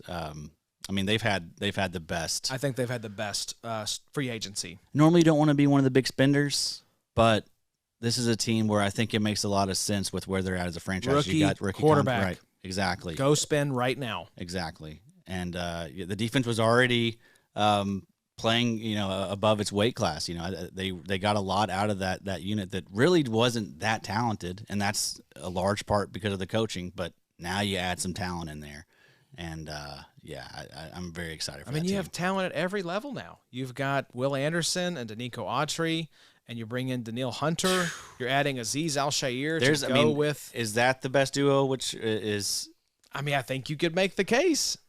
I think it might be. Is it Brian Burns and Kayvon Thibodeau? Because it sounds like Khalil Mack and Joey Bosa are getting broken up. Mm-hmm. I don't think. And those two are always. one of them's always hurt. Yeah, and then Myles Garrett and Zadarius Smith. No, I think I'm out on Z Smith. And then Nick Bosa now really doesn't. He has Gross-Matos, Yeats and Hargrave. I guess you'd have to start looking at But just in terms of edge rushing duos, it's them and the Giants. I think now. Yeah, I think so. Especially when it comes to Dynasty, just because Will Anderson is such a piece. Yes, Dynasty. That's right. And then Kayvon and Brian Burns both also top 10 edge. Because I'm trying to think, Max has Kuntz and Tyree Wilson. Yeah, if one of those guys Parsons has DeMarcus Lawrence. So I'm trying to think of just those top guys. I think this might be Josh Allen. Really doesn't have. You have Trayvon Walker, I guess. They're probably in the mix, but Texans. You vote Texans? Boy, that's really close. But yeah, I think so. Because Hunter and Anderson versus Burns. Because do you want Anderson or Kayvon for Dynasty? Anderson. I think I want Anderson as well. And then who do you want, Burns or Danielle Hunter? I kind of want Burns for Dynasty, but I probably want Hunter. But I think I want Hunter for the next 2 years. I think that's it. Yeah, I think that's it. Bobo, where do you come down? Want them all, though, honestly. They're great pieces. I think y'all are missing out on Byron Young and Michael I was just trying to think of who the other edge rusher was in Los Angeles. Michael Hoyt. Yeah, Michael Hoyt. That's a good one. I don't know. I'd have to think about that. You're going to pray on it. You upset about no Burns in L.A.? I don't know. Y'all got a bunch of offensive linemen. Also, man, did you want to pay Burns 5 years, $150 million? Is that what it was? Yes, it was. That's a lot of money for Burns. I feel like the Rams are going to make a splash. I just don't know where. The Rams were the team that should have done it, though, because you could be pushing for that NFC. I think you've got it's not why there are some good teams in the NFC, obviously, but you've got a really good shot. Better than having to go through Josh Allen and Patrick Mahomes, Joe Burrow, C.J. Stroud in the AFC. Mm-hmm. Yep. That was the team to make the push. I did see that the Rams, in the prototypical Rams social media style, on all these big days, they come out with these huge videos, And supposedly they went behind the scenes and kind of followed Stafford all year, kind of quarterback-esque. Which is weird because he is the star of the quarterback show for Netflix. Is he on it? Yes. Wow, that's awesome. I didn't know that. That was, I think, I mean, unless that was just like a rumor. Sure? Unless that was a rumor, that was the one guy I saw. The thing that I love Stafford said, though, that I paid attention to, I didn't see it anywhere on Twitter, but after watching the video, he said, I want to get a gold jacket, and I know you get a gold jacket by winning Super Bowls. So I was like, man, maybe Stafford plays longer than we think he's going to. He could. Maybe this window is bigger than we think. Lord willing, I think he's going to be out there, man. I think it is as long as we don't see the injuries. I think it's a health thing for him. Yeah. But no, Burns would have been cool, but I don't know that, we need to make Should have been the splash. Rams. Should have been the Rams or the Lions. 17. But, one good thing with all these teams that were needy at the position, now it maybe lets someone fall to you in the draft, right? Yep. And, I mean, you guys are at 19 overall. You could easily Turner. What if Verse fell to you? Or you guys could now trade Latu up. should be there. Mm-hmm. Yeah. If you guys want the third guy. Because one point I saw that was cool that was made with the Kirk Cousins signing was this probably takes Atlanta out of the quarterback race, and they're picking at 8, right? So Minnesota could actually leap them if they need to, I think. Yep. Or just sit there and see who falls. I think if they want McCarthy, they're going to have to come up. I think so, too. I think they're going to have to come up. It is a 4-quarterback draft, it's looking like. I'm hearing a lot of Bo Nix buzz. Really? Hearing a lot of first-round Bo Nix buzz. But, could Minnesota, we've been seeing all the mocks having them take an edge rusher. Could they pass on an edge rusher now to since they got Van Ginkel and Greenard in there? Not a big need. Or even there's still some older vets for the Rams to maybe go and grab a Clowney, or I mean, there's still some guys out there. I mean, Chase Young's still floating out there. Yeah, we never did that, did we? Some of the guys that are still out there. We never did come back to your tracker that's available now. That's right. IDPshow.com. So who are some of the guys still left? Because you actually go through on your end and cross them out so you can see who's left. Yeah, so Chase Young's still out there. Anthony Jennings is still out there. DJ Wanham's still out there. He's recovering from a bicep injury, I think. Jadeveon Clowney's still out there. That's nice. Darrell Taylor's out there. Derek Barnett's out there. Mike Dana's out there. Kyle Van Noy, Dante Fowler, James Houston, Michael Hocht, Bud Dupree, Emmanuel Ogba, Rasheem Green, Yannick Ngakoue, Carl Lawson. Yeah, we're getting down to it. Down to the dregs. I like Mike Dana. I've been drafting he's him solid. a little bit. There's some nice edge 3, 4, 5 kind of. Yeah, we've really Rotational gotten guys. through them, man. There's the good ones. A ones. lot of the guys got picked over pretty quick. Yeah. So love Azeez Al-Shaair landing in Houston. He finished as LB20, going as LB22.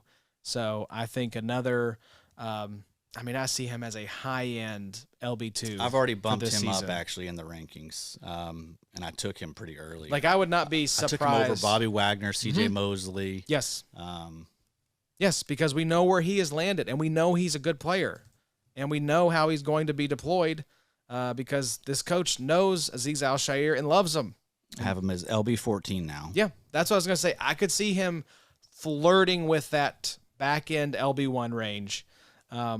We talked about who is this year's Bobby Okereke that escapes the shadow of a better, teammate and goes on to have a top 6, top 10 type of season.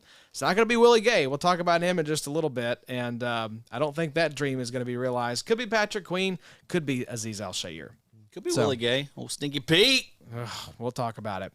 Let's talk about a guy, though, that I thought would get a lot of money. I thought he would get more than Al-Shaair, but Frankie Louvu, 3 years, $31 million for the Washington Commanders. This was a fun one, Addy. I wondered where Louvu, what kind of market he would have, what kind of team he would land with. Him and Chin landing with Dan Quinn almost feels like Dan Quinn saying, no. You guys had no idea how to use these guys. Bring them over here to Washington. We've got a need now at linebacker. You've got James, who has kind of off-the-field legal issues kind of circling. So I think Frankie Louvu is going to get a ton of run in Washington. Yeah, I love this signing. I have Louvu as my linebacker 13 right now. So, I expect pretty much what we've seen in the last 2 years. Is this Dynasty you're referencing? These are best ball ranks. Best ball ranks, okay. Dynasty, he might be a little lower than that, just because he is a little bit older. This wasn't this wasn't a crazy deal or anything like that. It was good money, but good money. Not good crazy. Money, solid money. About 10 years AAV. I like it, though. I like Louvu. a great modern linebacker for today's game. Can do a lot of different stuff. And then, this team has a definite pass rush need still. So, Luvu should still have 5 sacks, I think, 120 tackles. So, 5.5 sacks, 125 tackles last year, 10 TFLs, 90.1 pass rush grade. Really funny. Finished as the LB16, going as the LB16. Huh. So it'll go up a little bit. It's the news like this and these new signings always gets people excited. It does. And we've talked about this before, but I think a pretty good strategy is targeting these free agents because they're going to get nice deals. Mm-hmm. They're going to go places where they're needed. And we see it every year. Almost every single one of these guys has seen their value increase. So you want to grab them now because right. So you want to start looking at who's going to be a 2025 UFA. Yes. And if you go to our ranks, you can find a lot of those. What do you know, Bobo? Sure. You can find it all there. It's like Buc-ee's. That's right. It is. A lot of Bucky nuggets in there. A lot of nugs, Bobo. Yeah. I had some Bucky nugs recently. Really? Shout out Sam. Appreciate you, big dog. Wow. Bring you some? Sure did. Man. Got to enjoy them while I was playing golf. Them things are addicting. Yeah, so they really are. They're so good. Yeah. The one in Smiths Grove's coming along. June. That's what I hear. June, I think, could work. I gotcha. That I could had be heard feasible. like April. It's like, yeah. Nay, April ain't doing gonna happen. April. Not- Yeah, I got too much left to do. Guys. I don't even think the pumps are in yet, so not gonna be April. Sure. But let's talk about the next one here, Bobo. Jordan Brooks Mm-hmm. leaves Seattle, goes down to Miami. 3 years, $26.25 million deal. What do you think about the fit there in Miami? Jerome Baker's a free agent. They cut him. Yeah, Jerome Baker is gone. So, I mean, Old David Long's still there. Still there, yep. He's like LB3 now. Yeah. Because they also brought in Anthony Walker. yeah, sorry, Channing Tindall. Yeah, Channing Tindall's been dead for a long time, but he's mega dead now. Yeah. This was a lot of money, I felt like, for Jordan Brooks. I know he has had, he's had some spots over the last couple of years where he has shined. The PFF numbers were not super great to him last year. He had a great pass rush grade of 85, but an overall defensive grade of 57.3. Do I like this for Jordan Brooks? Yeah, I mean, it depends on what the ADP does for him. I feel like people are going to be back in on Jordan Brooks. The 24 ADP right now is LB 23. I'm probably not in at that, to be honest with you. Jordan Brooks is probably the LB you want there. I don't know that it's not David Long maybe still. He faded heavy down the stretch, didn't he? Jordan Brooks. Oh, I thought you meant David Long. Yeah, he did. Well, but there was like some injury stuff. That's what I'm saying. I think the injury, the fact he came back so quickly, Yeah. I think it started to catch up with them in the back half of the season. It seemed like. I'm in on Jordan Brooks. I don't He's hate given that. us. His entire career, he's been rock solid, especially with the tackles. Mm-hmm. I know he didn't give us much on the big play end, or he hasn't really so far, but he's safe for another 2 years. Mm-hmm. He's gonna gobble up tackles there in Miami. I think he's the one, and I think David Long's the two. And we just talked about this defense is not good. I mean, offenses are going to be sustaining drives on them. They're not going to be able to get any pass rush. There's going to be a ton of back and forth. There's a lot of back and forth games. So, this is a good spot for Jordan Brooks. Who do they start pass rusher in week one? Shaq It's Barrett Shaq Barrett and that's right. getting 100%, and then maybe they draft somebody. yeah, because I don't think those guys are going to be there week one. And Sealer. I don't know that Bradley Chubb is going to play in Miami again. Yeah. If he doesn't return next year, like they're cutting him, I think. Yeah, absolutely. He'll play. I think they'll both play. It just Towards could the be, end of the year, though, for Chubb. it could be closer to Can't wait for Jalen. Halloween to be or like, later. Oh, I'm starting week one. Well, Don't forget, that's what he's hoping for. Jalen does have 1 year left on his contract, but he's a first-round pick, so you will have the 5th-year option. Yeah. So I'm sure they've already picked up that option. I don't know when the deadline was to pick that up. It's probably next year, right? They probably don't have to do that No, yet on him. I think you pick it up a year in advance because he's going into the last year of his 4-year rookie deal, and then you have the 5th-year option, which I think you declare a year in advance. Because if not, these guys need to know that they're hitting free agency after this year is over. So I'll have to check to see when the deadline is for that. But yeah, he'll have that 5th-year option. Will they pick it up? We'll see. I think so. I think they will. Never know. If they haven't already. So not yes, have money to. Jordan Brooks, I think, is the LB1 in Miami. What's that worth to you? Well, he finished as LB24 in 2023, going as LB23 right now by our 2024 ADP. Yeah, he's in that range where like I'm probably going to be looking at him because I usually start defensive line, edge, the first 3-4 rounds, and then I'm looking at linebacker, and yeah, if he falls, I'll be fine with taking him. He's a safe pick. I mean, I feel good about him. Now, would you have this kind of? He's like in the C.J. Mosley, Alex Singleton range. He's Robert Spillane, like he's in there. Kind of that Greenard type of question where it's like, would you rather him have gone back to Seattle with Mike McDonald, or landed here in Miami? I don't even know who the defensive coordinator is now. Honestly, I don't really care. I think it's maybe a little bit of a downtick because who's playing linebacker in Seattle right now? I mean, he could have been walking into a completely empty room there with a great head coach for linebacker. Probably Bobby Wagner. Yeah, I mean, maybe B-Wag's coming back. Yeah, but I mean, also, you have a different head coach in there that has seen good linebacker play. I mean, that could have equaled a short leash for Jordan Brooks. Yep. So You're out. yeah, I mean, I'm kind of okay with him being out of there and away from a really smart head coach. It would be nice if Jordan. Look away. It'd be Mike nice McDonald. if Jordan Brooks could hit in Miami because we haven't had a good linebacker out of Miami in a while. I mean, you can say what you want to about Jerome Baker, but he has not been good. It's been a while. Yeah. So is that a question of can Miami have good linebackers, or have they not just had good linebackers? You asked it, not me. That is true. I don't know the answer to that question. To answer my own question with a question. Josie Jewell, next up on the list, signs with the Panthers, 3 years, $22.75 million, finished as the LB 43. Last year, 10.6 points per game, going as the LB 47. Addy, I think when we talk to John on Thursday, this will probably be one of the ones you bring up. Yeah, I've always been a soft spot. I've always liked old Josie Jewell, old outlaw. But yeah, I mean, I think you can expect 150 tackles incoming for Josie Jewell. He's got familiarity with defensive coordinator Evero.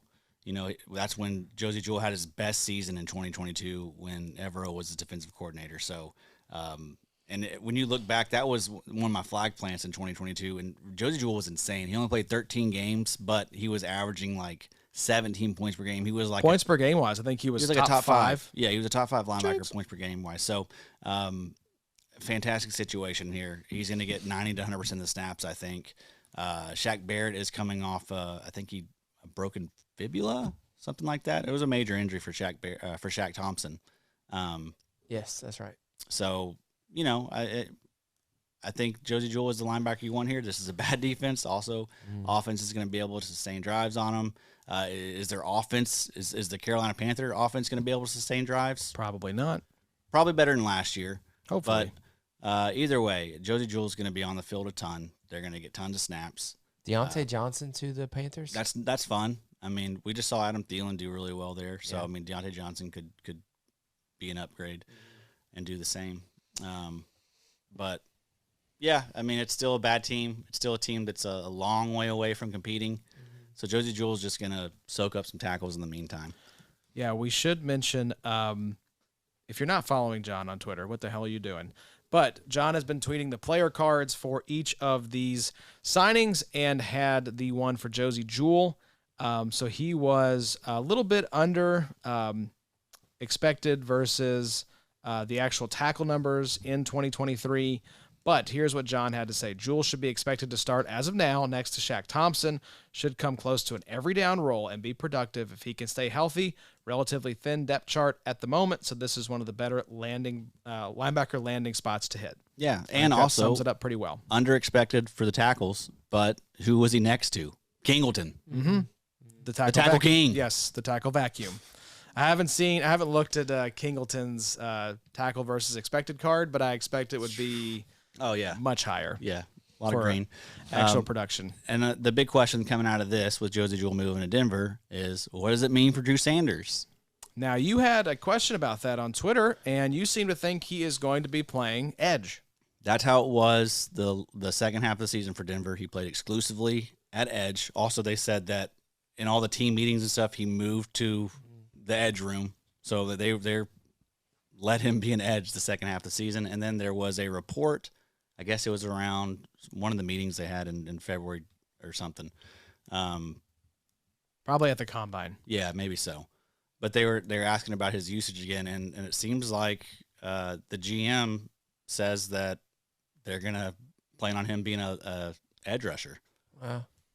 Pretty interesting. That's what he expects. He said now he said it could change, of course, but he expects Drew Sanders to be an edge rusher. I think this is one of those things where we'll see him playing at both positions in training camp, and it depends on how the rest of their signings shake out. Yeah. So we'll see. A couple bits of housekeeping here. Yes, Shaq Thompson broke his fibula. Looks like around like early September 19th. So he should be, he'll be fine. He'll be fine. He'll be back. But still, he's getting up there in age. I think Josie Jewell's a better linebacker. Yeah, I'd rather have Jewell of the two. Thompson's been bad the last couple of years, even when he's been healthy. It's true. He wasn't good in 2022. I will say I looked it up. The deadline to decline or pick up the rookie option is May 2nd. So it is a fifth-year rookie option for Jalen Phillips. Will cost $14.6 million. They probably pick that up. I think they do. Yeah, because you can't fault the guy for popping an Achilles. Yeah, we'll definitely pick it up. Come on in, Jalen. I'll put you right there, buddy. Get well soon. Can't pay you $14 million. Yeah, we can pay you $14.50 an hour. An hour. If that interests you. 20 hours a week. Yeah, there you go. That's maybe 10 hours a week. 10 hours a week. Let's backtrack that a little bit. I love this signing as well. Blake Cashman signs with your Minnesota Vikings at a 3-year, $22.5 million deal. Like this one a lot because you've got I think an underrated linebacker for both IDP and the actual NFL coming in. And this probably does hurt Ivan Pace a little bit. But who knows what Brian Flores could roll out there. Who knows? More competent linebacker play. Exactly right. Yeah, last year Flores deployed 3 safeties. We saw Cameron Bynum, Josh Metellus, and Harrison Smith all play over 90% of the snaps. So there's a good chance Harrison Smith gets released. I think that's coming. And so maybe Flores decides, well, I don't really have the personnel to do the 3 safeties anymore. I don't trust this Lewis Seen character. Let's start utilizing these 2 linebackers a little better. Trust this character.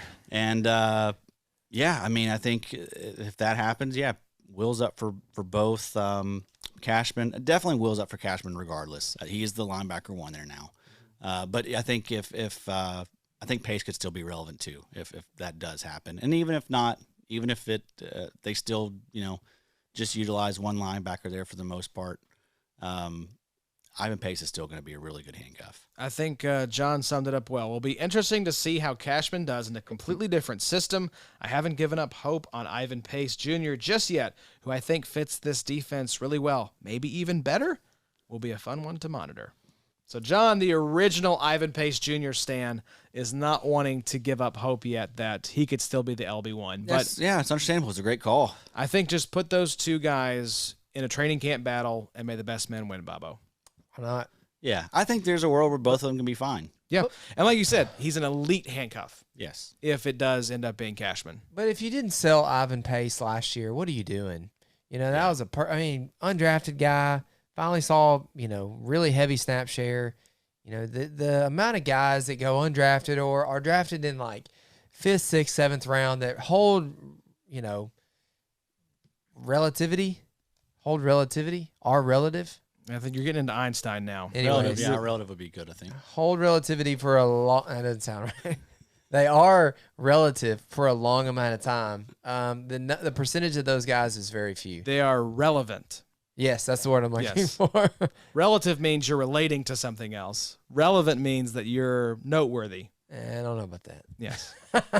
You're relevant for a long time. Yeah, you want to be relevant. Sure. We want to be relevant. You should have sold Ivan Pace last year. Yes, you should have. That was peak. People were very hot in the people were still hot in the pants for Ivan Pace. Ivan Pace still has. We don't have his ADP here, but he's still going. He's still going very high. I can tell you. So his ADP right now is LB 30. Yikes! That's a lot, man. That's very risky, especially when we know that they don't utilize. Flores doesn't really utilize linebackers there. We knew that they were going to bring in competition. And his points per game is not that good. It's fun. It's a fun story. We like him running around, all 5'10". Undrafted guy. That's cool. Yeah, it's a great story. But, for IDP, no. And it could work out. We saw Aziz Al-Shaair. It's worked out for him. But again. But maybe. But sell that ass. Sell that ass. Cashman going as LB 39. I expect those 2 to flip. Yeah. I expect Pace now to sink down closer to probably like the LB 40s. Yes. And I think Cashman's going to rise a little bit off the back of this deal. There. Now, we talked about, there's not a lot of landing spots we don't love. Drew Tranquill. What do we think about Tranquilizer coming back to the Chiefs? I think he's a coward. Yeah. He said he had unfinished business. It's like, bro, you won the Super Bowl. Like, there's no business left to finish in Kansas City. Yeah. But he re-signs 3 years, $19 million. Finished. We don't have the right stats here on Drew Tranquill, but I will look up his ADP to see where he's going right now because this will probably pop him up because Willie Gay's gone, and you still have the Jeff Chenal, still have Bolton. Exactly. So, but I think that's just how Spags likes to Chenal, play. Yep. You know, Bolton's the one that really doesn't leave the field, and honestly, I kind of like this for Tranquill because he's going as LB 49 right now. Willie nice. Gay was the LB that was in the way, and I see Chenal as being the more rotational run right now. And I think, honestly, you'll see Chenal in more pass rush sets. I think that's where he is best utilized in a little bit of a rotation for that. So, I don't know. Everybody with Bolton's going to be like, they're keeping Tranquill. But I think these guys just kind of – the Chiefs roll out 2 linebackers. It's been Gay and it's been Bolton for a while. I don't think it hurts Bolton, and I'm okay with it for Tranquill. Yeah, I wish he would have gone elsewhere. It would have been best for his IDP value. Not a great landing spot. It doesn't help Bolton. Bolton's coming off a down year. You know, It's true. Where's he had a Bolton good, going right now? But too high, too damn high. But he is going into a contract year. LB5. It's ridiculous. Little rich. It's ridiculous. It's absolutely ridiculous. Going All into right. a contract year. The guy that Adam would much rather have is this next one. Sure. Kenneth Murray signing with my the God. Tennessee Tighten up. signing with the Tennessee Titans. That's just going to be all green on the levels. I can't wait to edit this one. Signed with the Titans, 2 years, $18 million. So basically you let Azeez Al-Shaair walk to the Texans to bring in Kenneth Murray. Yeah. Maybe not the best from a team building perspective, but for IDP, hey, Who it's cares, good baby? to see Kenneth Murray's value resurrected. Huge. Yeah. Did you enjoy what you just saw from Azeez Al-Shaair? Well, you're going to get the same thing from Kenneth Murray. I mean, 140 tackles, big plays are going to be there. Yeah, this is a dream landing spot. Someone that, potentially could have been dead for us. I mean, if he went somewhere where there was competition, didn't sign this type of deal, like if it would have been like a 1 year, $5 million deal like Willie Gay signed, we would have been a lot more scared with this. Mm-hmm. But this tells me that they're going to let him do his thing next year, and we should be reaping the benefits. So we got other needs. Murray, get your garbage ass in here and just eat up some snaps in the middle of this defense. We're going to be horrible. They're going to be bad, man. Yeah, really bad. So Azeez was the LB20 last year with a 13.2 points per game finish in 2023. Better or worse than that? For around Murray? Around that. No, I need better or worse. I'd say worse. LB20. I'd say, yeah. He was 12. Murray was 12.4 in 2023 points per game. So I'd say he'll be. I'd say better. worse. I'm going better. Okay, I'm going going Wait, worse. what was Azeez Al-Shaair? LB20 and then 13.2 points per game. I'll say just a smidge worse at like 13. I think he ticks up from where he was, but I don't think he's quite the player Murray was Al-Shaair was. LB34, Al-Shaair had a nice 12.4 season. points per game. He did have a good season. I'm going to say worse. I'm going to say a little worse. I'm going to say he's better than he was, but still worse than what Al-Shaair was. So that's a win if you're Kenneth Murray. I have bumped Kenneth Murray up to linebacker 24. Okay, you're getting a little out over your skis here. I'm not. You're insane in the membrane. I'm not. I'm not. I think you might be. I don't think I am, boys. I don't think, he's Kenneth gonna Murray ball in 2024. Might be pretty bad though. Who cares? Who cares? And now in Dynasty, like he's not ticking up for me like this. In Dynasty, this moves him up a little bit. But in redraft 2024, yes, we want some Kenneth Murray. May have to flag plant him. Might just do it. Might have to put your money where your mouth Might is. just do it. Look, I do love the landing spot was ideal. This Yeah. is one of the very best landing spots. This is where we wanted Willie Gay to go. Nothing here. This is where we wanted Drew Tranquill to go. This is where we wanted Josie Jewell to go. Anyone that landed here Yeah. would have had a massive value boost. So I understand y'all are both agreeing. You're both saying essentially the same thing. Adam loves the opportunity. You love the landing spot. You just both think I think he's higher on the player than I am. I No, don't think not really. Kenneth Murray's that See? good. I don't care, but it he's doesn't gonna matter. have It doesn't plenty matter. of opportunity. Hey. The team's not good. They gave him 2 years, $18 million. He probably, I don't know what the guarantees are. He may get cut after this year, but for next year, we're all good. That team, the expectations are not going to be there for that team. They're going to let him run out there, do his thing. He's gonna do well. I think the most likely outcome is that you see a great season. But I always makes me nervous banking on bad players. And Kenneth Murray is a bad player. Yes, I agree.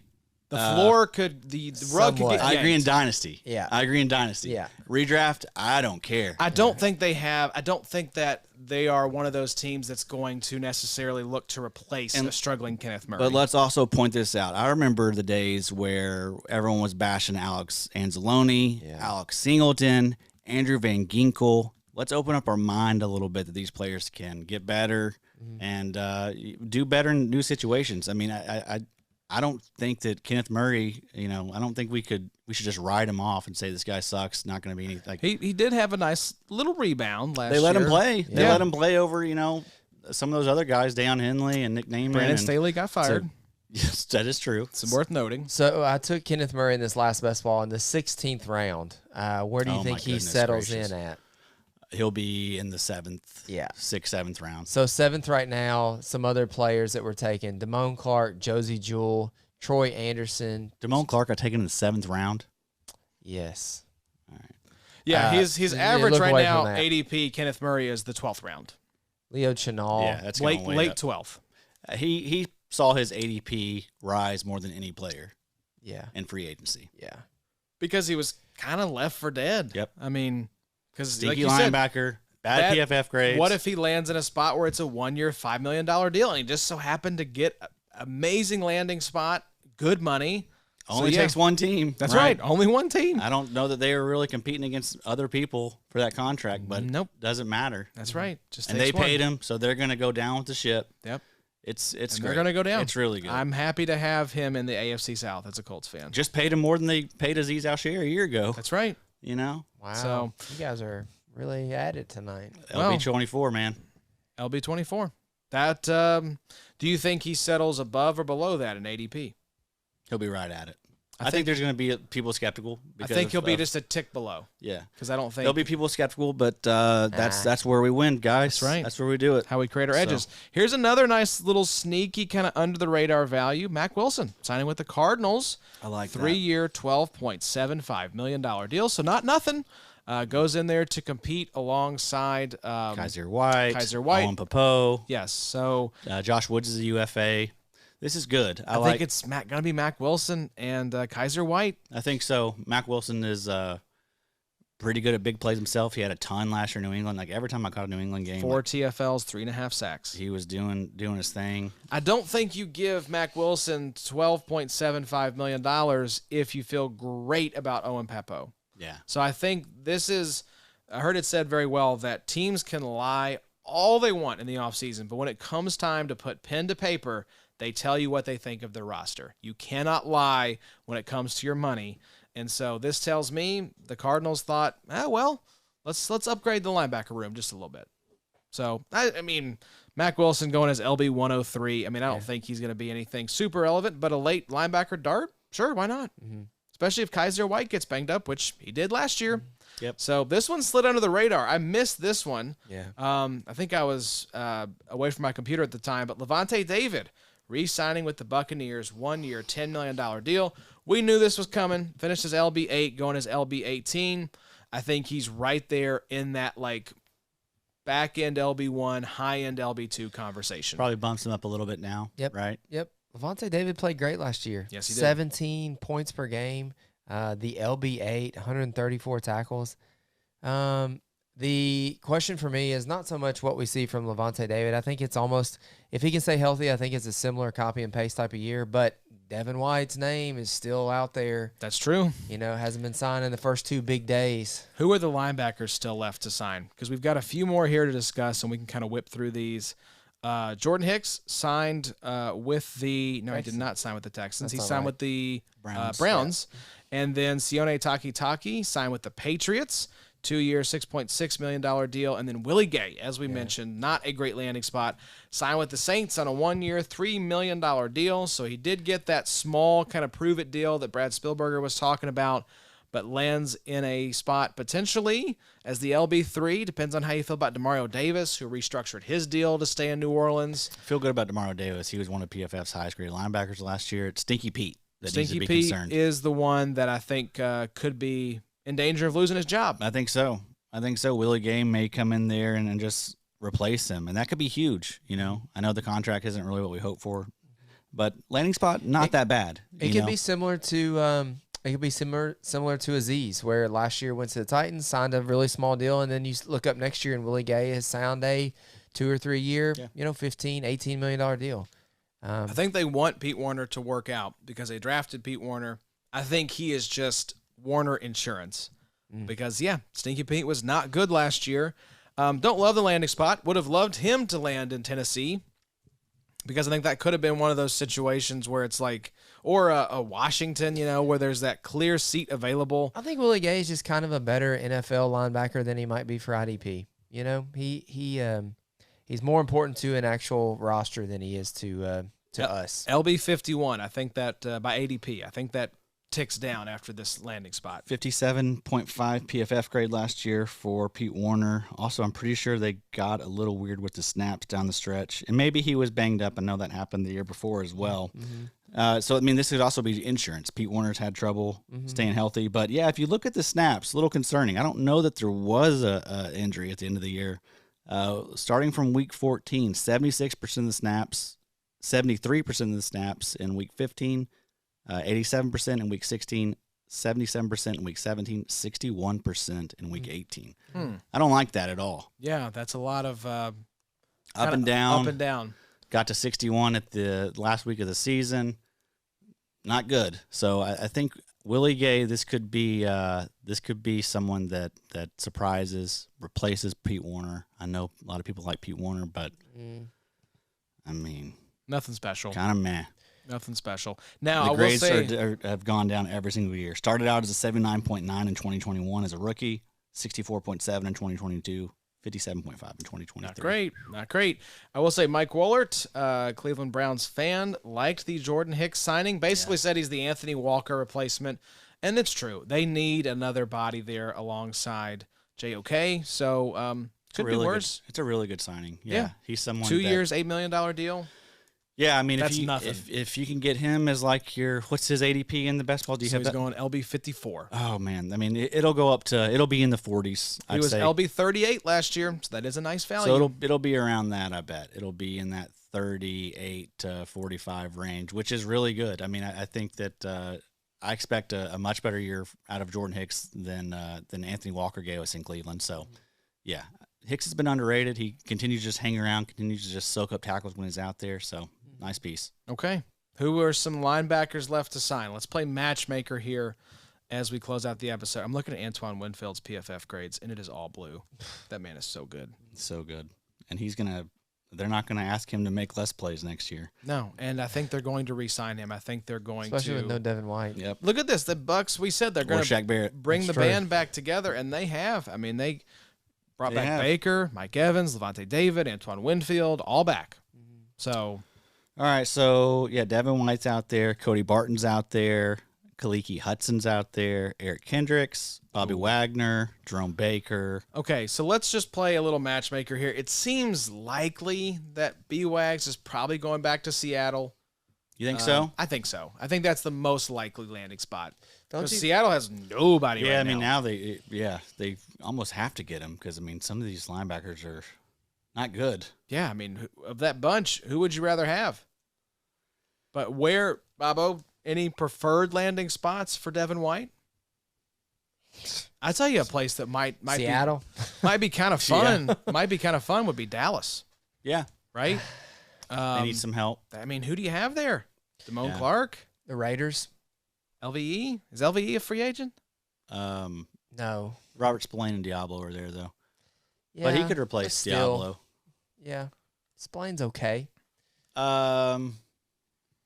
A lot of freaking these Chargers, but they don't have a whole lot of cap. I was going to say, they don't have any money, but, I don't think any of these guys we're talking about is going to cost you a lot. Honestly, from a financial perspective, Dion Henley is one of the biggest probably winners from the situation. They'll probably bring another guy or so in just because they're going to have to.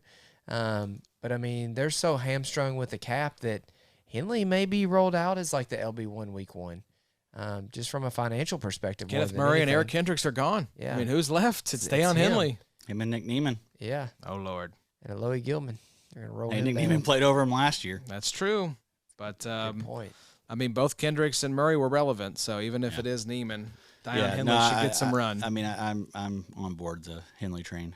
I've got him in quite a few spots, so I'm hoping for it. Did y'all see the Malik Harrison back to the Ravens again? Yep. Another 1-year deal. He was a 2020 LB. Trenton Simpson, a big winner as well. Yes. Yeah, for sure. What about Philadelphia? Philadelphia has said they are going to upgrade their linebacker room by any means necessary, I think was what they said. That would be nice, yeah. Now listen, Bobby Wagner landing spot in Philly. That'd be kind of cool. We didn't mention, but they also brought in Zach Bond. They did. So Sort of that hybrid. yeah, he'll get a lot more pass rush snaps there in Philly. He was pretty good at it. Probably not used properly in New Orleans, so that'll change in Philly. But yeah, they definitely need some linebackers in there. there's been a little chirping about Isaiah Simmons to the Eagles. That would be fun too. Yeah. And that would make a lot of sense. That's a classic Eagles move right there. I was thinking about the Giants could use a linebacker upgrade next to Okereke. Speaking of Philly linebackers, Nicholas Morrow, we didn't talk about him, but he signed with the Bills. Yeah. Oh, okay. I like that. Yeah. Not crazy about that, though, for Dorian Williams. Yeah. But I guess we kind of expected it. Dorian Williams didn't have the best showing as a rookie. Got a little bit of run, I think, in the playoffs, maybe, just because literally everyone was injured. I think he was their LB6. And does the Morrow signing indicate that maybe Milano isn't ready? Yeah. You know? Well, did they lose A.J. Klein? They did, but you know, you still have Terrell Bernard. Yeah. Yeah, Terrell Bernard, I they think, lost the LB1. Dodson as well. That's right. Yeah, Tyrell Dodson. Dude, I'm not going to lie. In a really deep league this week, I cut Milano. Like, it was one of those situations where I had to get a trade done, and my team was relatively decent. And Milano, I'm just like 30-year-old, just tore everything in his knee.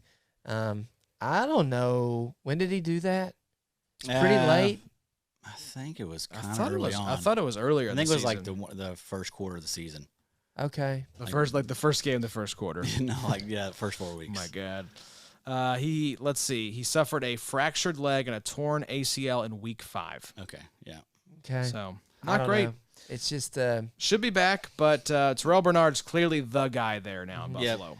and what if Dallas doesn't bring somebody in? You know, we're going to go with LVE again and Damone Clark. I mean, just go the teams in your head as far as like, okay, start AFC South. Colts are set. Texans, Jags, Titans. I Yeah. think they're all pretty well set. I think they've made their moves. You go AFC West. You go Broncos. The Titans could, I guess, bring him in. They could. Yeah. I mean, maybe they bring in someone else alongside Kenneth Murray. Broncos would probably be a good spot. Broncos could probably use someone because Kingleton's still there. Yep. I think he signed a 3-year deal, right? But I think Sanders might be an edge. Might be an edge. So they could have a need there. The Raiders, we feel pretty good with Spillane and Diablo. The Chiefs, we just mentioned, I are think good. they upgrade that LB2 there. They could.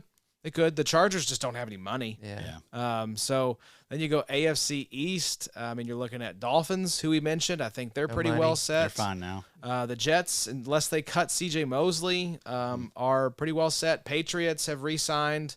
Josh Uche staying. Josh as Uche well. is Taki staying. Taki's there now. Taki Taki along with Tavai and also Bentley. Bentley. You got Duggar and Peppers who play box. A very Patriots style. Buffalo crew. Bills. Yeah, we just mentioned the Bills. I mean, Milano should be back. Bernard will be there.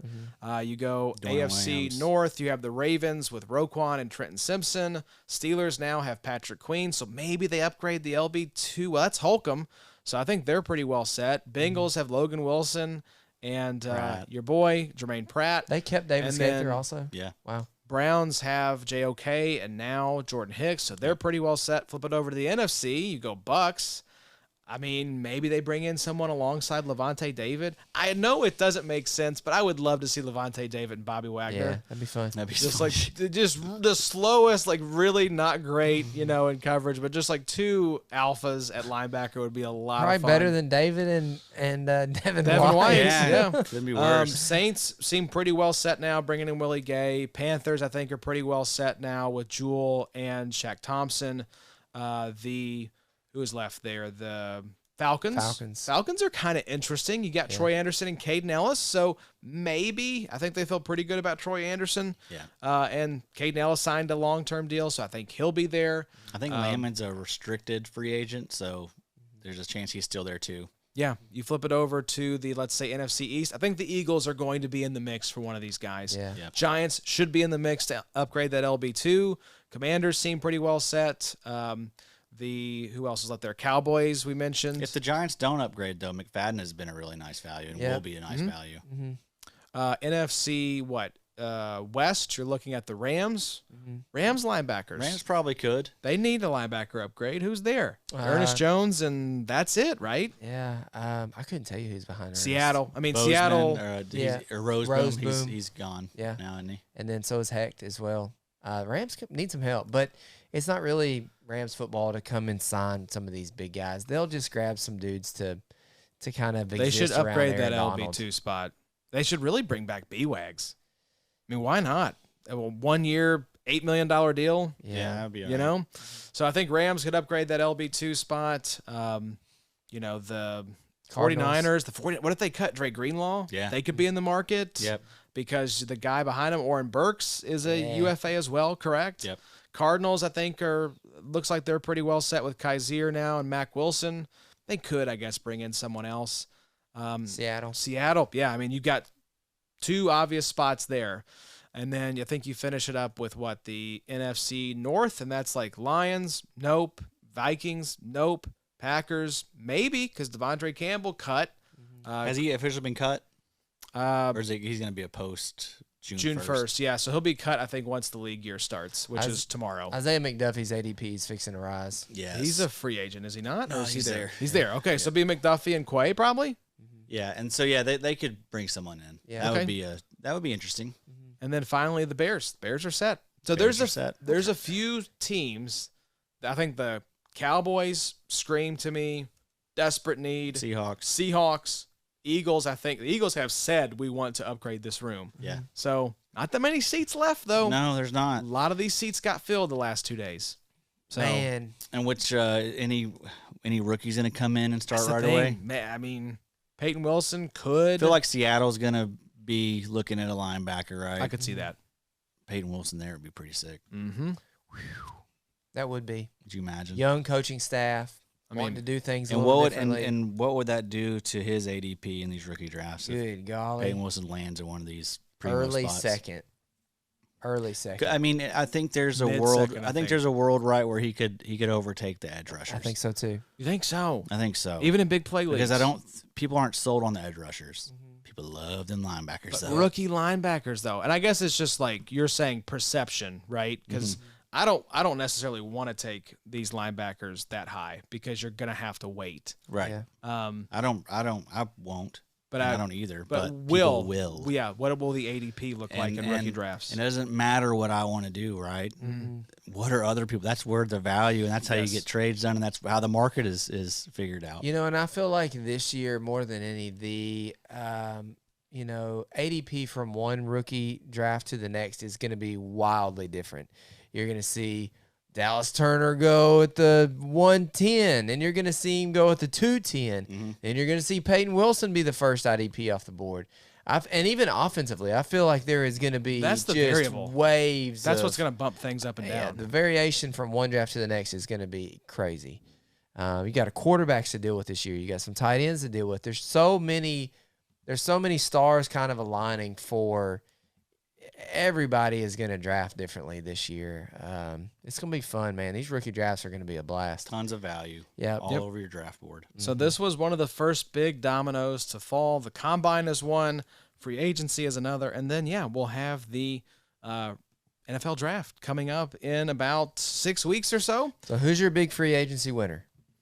As far as team goes, No, or player. I mean, Azeez Al-Shaair is just like, I have heart eyes right now for this guy. So I think Cashman would be my second, like, low-key winner, just because I think, Ivan Pace is there, but that was a good player who got a pretty good deal and lands in a pretty nice spot. So, and then, of course, the guys that got the big contracts, right? I mean, you see Brian Burns get traded and get his big deal. I love Danielle Hunter landing in Houston. That was delicious. So, Addy, what do you think? not a lot of spots I didn't like. It's Kenneth Murray. Andrew Van Ginkel's another one I really like. Yes. It's a low-key one. Them value guys. Yep. Yeah. Give me the value.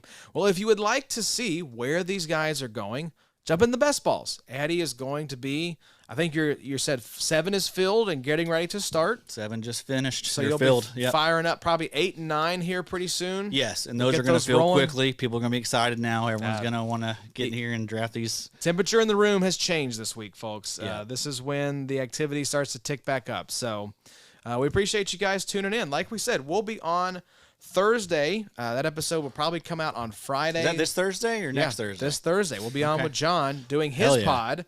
Like we said, I think it's like 8 IDP landing spots that we love or something like that. Probably come out on Friday, so look for that in the PFF Fantasy podcast feed. And then we will be back on this show with John Macri next week, recapping the second wave of free agency and redrafting the 2023 rookies. So it's fun before we really start to dive into these 2024 rookies to look back on the guys who were rookies last year, because represents a nice buy window. While everyone's excited about the shiny new toy, you can swoop in and get some of these guys at a value who are kind of forgotten from last year's draft. So should be a lot of fun, boys. But this week, speaking of fun, this it's right up there for me. I don't know. I love it. NFL, it's like your children. You don't have to pick. They're both awesome. With us loving IDP, I mean, free agency is pretty damn good. Yep. You know, I think we're the clear winners of free agency. All of us that play IDP. Yes. You know, it would be pretty boring just to only play with offensive guys. Yeah. Not a lot of news, really. You know, after that first day, you're like, okay. Who's signing the biggest contracts? It's the defensive players. Yep. Have you seen any $100 million contracts on the offensive side? One, Kirk Cousins. Yeah. That was it. Dumb team. Yeah. We've had 3. Yeah. On IDP, Chris Jones, Christian Wilkins, Brian Burns. Yep.